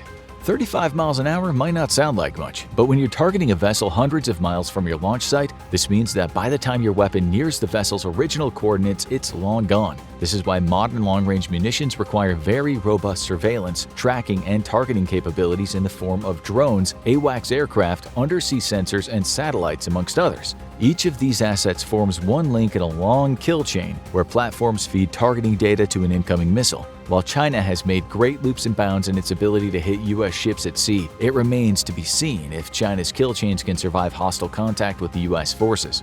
This by no means U.S. supercarriers are safe, and the platform is likely an outdated concept that we should very strongly consider scrapping in favor of more smaller carriers that leave the U.S. Navy less vulnerable to overwhelming losses from a single attack. Once American fighters are in the air, China will find itself facing the most advanced aerospace forces in the world. But this does not make U.S. planes invulnerable. In fact, China fields a longer-range air-to-air missile than the U.S. currently does, the PL-15. This missile has a slightly greater range than the American AIM-120D AMRAAM, giving Chinese fighters the advantage in a first-look, first-shoot confrontation. This is set to change in the next few years as the U.S. fields the AIM-260, which has a classified range but is believed to reach at least 186 miles, which is the range China's own next-generation missile, the PL-21, is expected to have. However, to actually hit U.S. fighters, China must detect them first, and this is why the U.S. spearhead will be its fleet of fifth-generation stealth aircraft. While not invisible to enemy radar, China's frontline fighters currently can't target American F-35s and F-22s until they're within approximately 35 miles, which eliminates China's slight edge in long-range air-to-air missiles. American fighters would be opening fire well before China's knew they were there. But stealth comes with a serious vulnerability, a lack of payload capacity. Flying in stealth configuration, a US F-35 is limited to 4 AIM-120s and 2 Sidewinders. This does not bode well given the fact that China would be committing dozens of aircraft at a time to the fight. While US stealth fighters would be able to knock out China's front fighter screens, it's unlikely they'd be able to penetrate deep enough to strike at Chinese bombers, launching devastating standoff attacks against Taiwanese targets. To do so, US fighters would have to fly in murder configuration, fully loaded with missiles on wing pylons and thus destroying their stealth signature. China has its own stealth fighters for the US to worry about. The Chengdu J-20 is an inferior fifth-generation fighter, the bottom of the pile when compared to the F-22, F-35, and Russia's Su-57. It has decidedly non-stealthy features such as canards and engine outlets, and it's believed that it uses inferior radar-absorbent materials in its construction. To boot, China operates only about 150 of these aircraft, meaning they're in limited supply. Yet even inferior stealth is still stealth. and Chinese J-20s would pose a serious threat to American air support assets, such as tankers and AWACS, both critical platforms badly needed for modern air campaigns. Armed with long-range PL-15s, J-20s could easily stay out of detection of American AWACS and fire their missiles, all but certainly bringing these valuable air assets down. To date, the US does not have a firm solution to this problem, which would be magnified by the fact that Chinese aircraft would be operating so close to home and thus within easy range of ground and naval-based air defenses. The battle in the sky over Taiwan would turn to one of attrition, which the US would inevitably win over time, but not without taking significant losses of even its precious fifth-generation fighters. The sooner the American public accepts that the F-22 and F-35 are not invulnerable, the better position America will be to accept combat losses and continue to muster the will to fight. Because China would be looking to knock the US out of the fight not by military might, but by eroding public support for the war. After 20 years of disastrous adventurism in the Middle East, the American people have little stomach for yet another protracted military campaign against a foe that isn't necessarily threatening them directly. It's China's hope that it can cut the knees out from under America by inflicting large losses and shocking the American people. Yet, defending Taiwan is of critical national defense importance to the United States. Allowing the island nation to fall to China would severely undermine U.S. dominance of the Pacific, as it would give China the ability to break what's known as the First Island Chain of Containment. This is a chain of islands that hems China in from Japan down to the Philippines and has served as a barrier to Chinese naval expansion into the Pacific. Taiwan, however, is important to the U.S. and to the entire free world for another reason.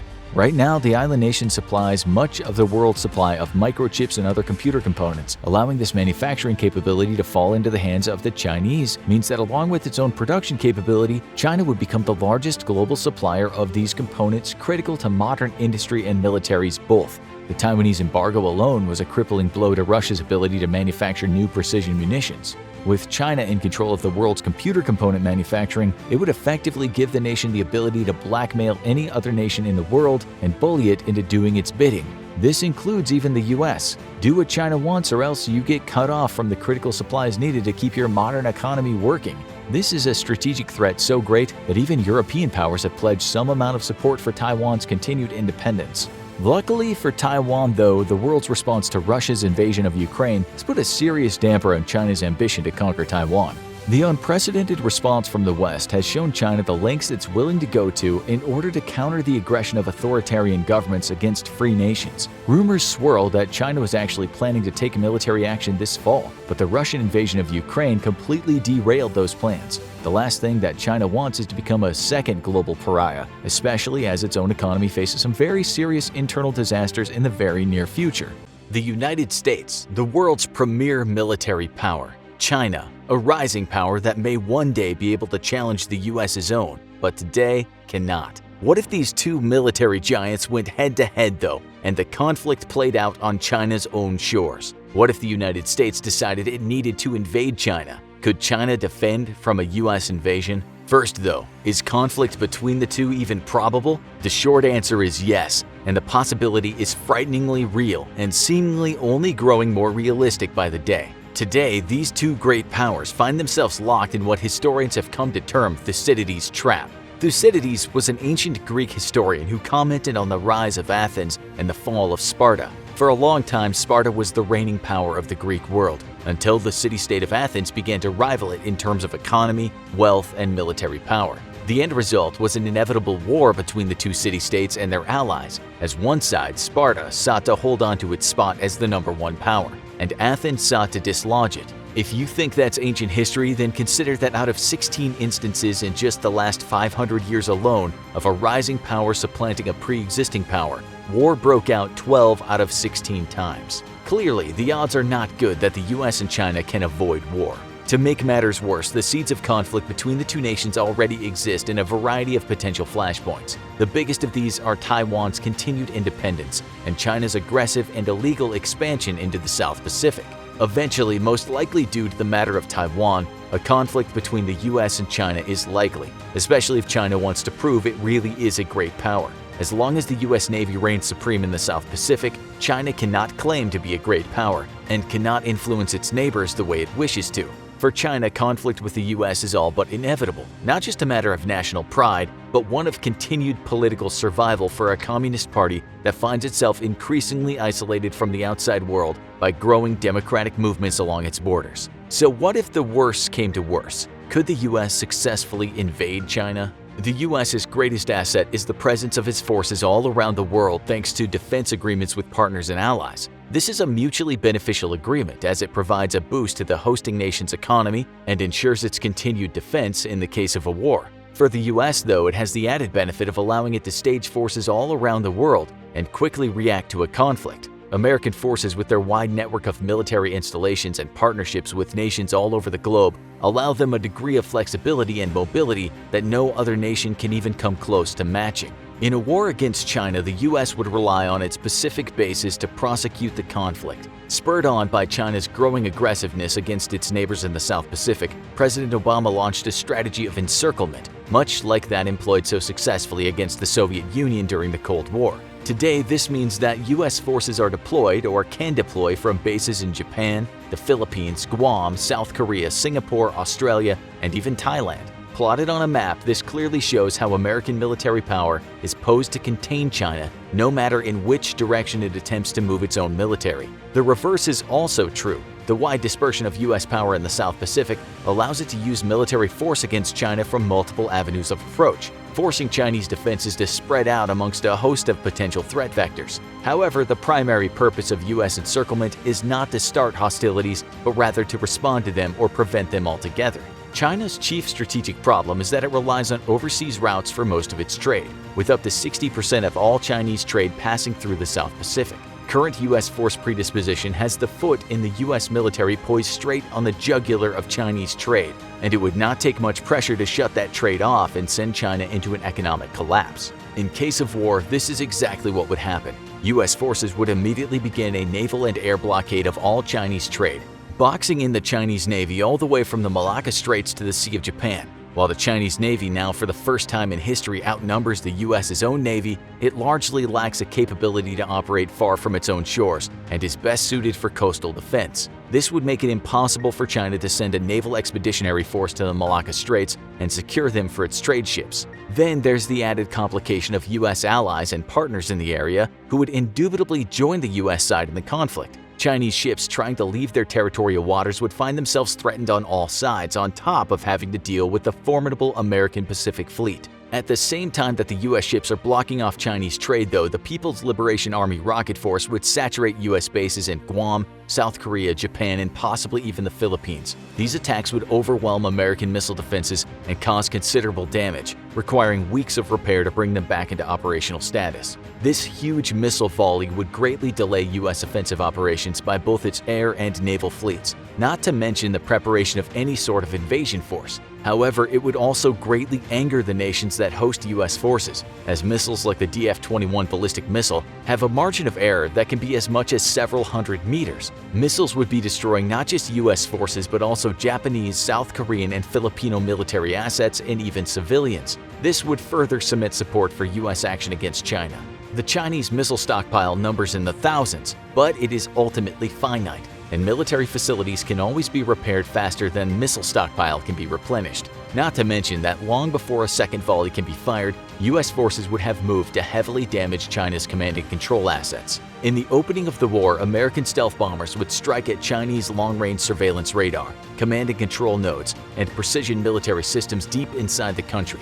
These attacks would be mirrored by a missile barrage nearly as large as China's own being launched by America's large submarine fleet, most of which are capable of carrying long-range land attack cruise missiles. While China may be able to hold the US surface navy at bay with its rocket forces for a few weeks, possibly even a few months, the US submarine force would be impossible to target with those same rocket forces. And given China's extreme lack of anti-submarine warfare assets, the American Silent Service would all but have the run of China's coast. American stealth aircraft and submarine forces would continue striking deep into China, destroying air defense networks, satellite communication nodes, and other vital facilities for coordinating China's ability to threaten the American Navy. US stealth bomber losses would no doubt be very high, potentially knocking the entire fleet of 20 US B-2 bombers out of commission within the first few weeks. Air attacks would then have to rely on unmanned drones supplemented by submarine cruise missile strikes. But eventually, Chinese defenses would be eroded enough to allow B-1 and even B-52 strategic bombers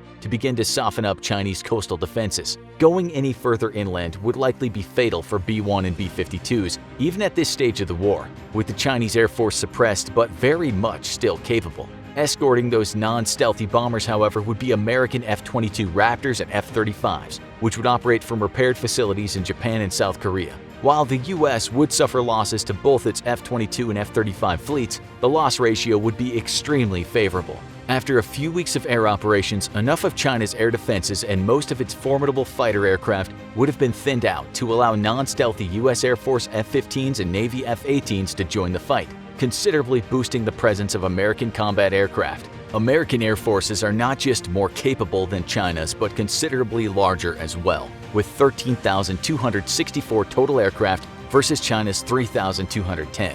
Of those aircraft, the U.S. operates nearly double as many combat aircraft as China, at 2,085 versus 1,232. To make matters worse for China, U.S. aircraft are overwhelmingly more modern and capable, and its pilots more experienced. China may have the home field advantage, but the U.S. would dominate the air and sea war within a few months, putting a stranglehold on China economically. In the real world, this is the limit of the U.S.'s plans for a war with China: destroy its Navy and Air Force and strangle it economically into submission. In today's scenario, though, we're taking this a step further. Preparation for an invasion of China would take many months and require the mustering of most of the U.S.'s amphibious forces. If the U.S. wanted to gather an invasion force and maintain its global commitments as they stand today, it would need to institute a national draft, which could potentially see it add up to 145 million additional personnel to its military. However, China's 1.3 billion strong population could muster up a defensive force of 753 million. Though with its much smaller military budget, a floundering economy due to the U.S.'s stranglehold on its trade, and damage on its infrastructure caused by American air and naval attacks, China would only realistically be able to train up and equip a small percentage of this number.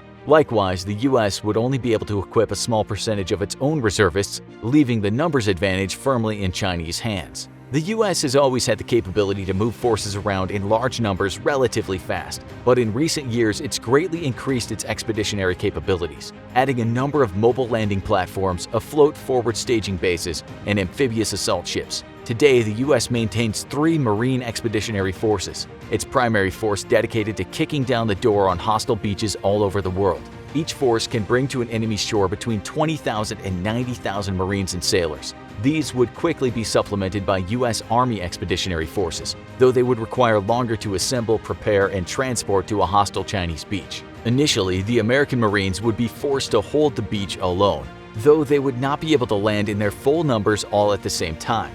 Not wishing to spread themselves too thin, and with U.S. air and naval power only capable of carving out a very small slice of safety on hostile Chinese beaches, U.S. forces may at best approach the numbers of the amphibious assault in Normandy, averaging between 15,000 and 20,000 personnel per day. This would require a full 3.5 days for an entire Marine Expeditionary Force to make the beach. This would leave 20,000 Marines with the unenviable task of holding a narrow strip of beach against a People's Liberation Army of around 975,000, not counting reservists and conscripts. Even with air superiority achieved, U.S. and Allied aircraft could not hope to hold at bay the vast number of Chinese ground troops, and it's likely that even before the first Marine Expeditionary Force could completely offload onto the beach, the Marines holding them would have been thrown back out into the ocean. Sheer numbers alone make an invasion of the Chinese mainland completely impossible for even the technologically superior U.S., and it would require the unloading of an entire Marine Expeditionary Force in one single landing to secure a foothold against the vast numbers of the Chinese People's Liberation Army. This is precisely why the United States has no plans of invading China, and instead plans on simply destroying the Chinese Navy and Air Force while blockading it economically in the case of war. Want to find out how the U.S. Navy plans to defeat China? Watch U.S. Navy Must Do This to Defeat China in War, or check out this other video instead.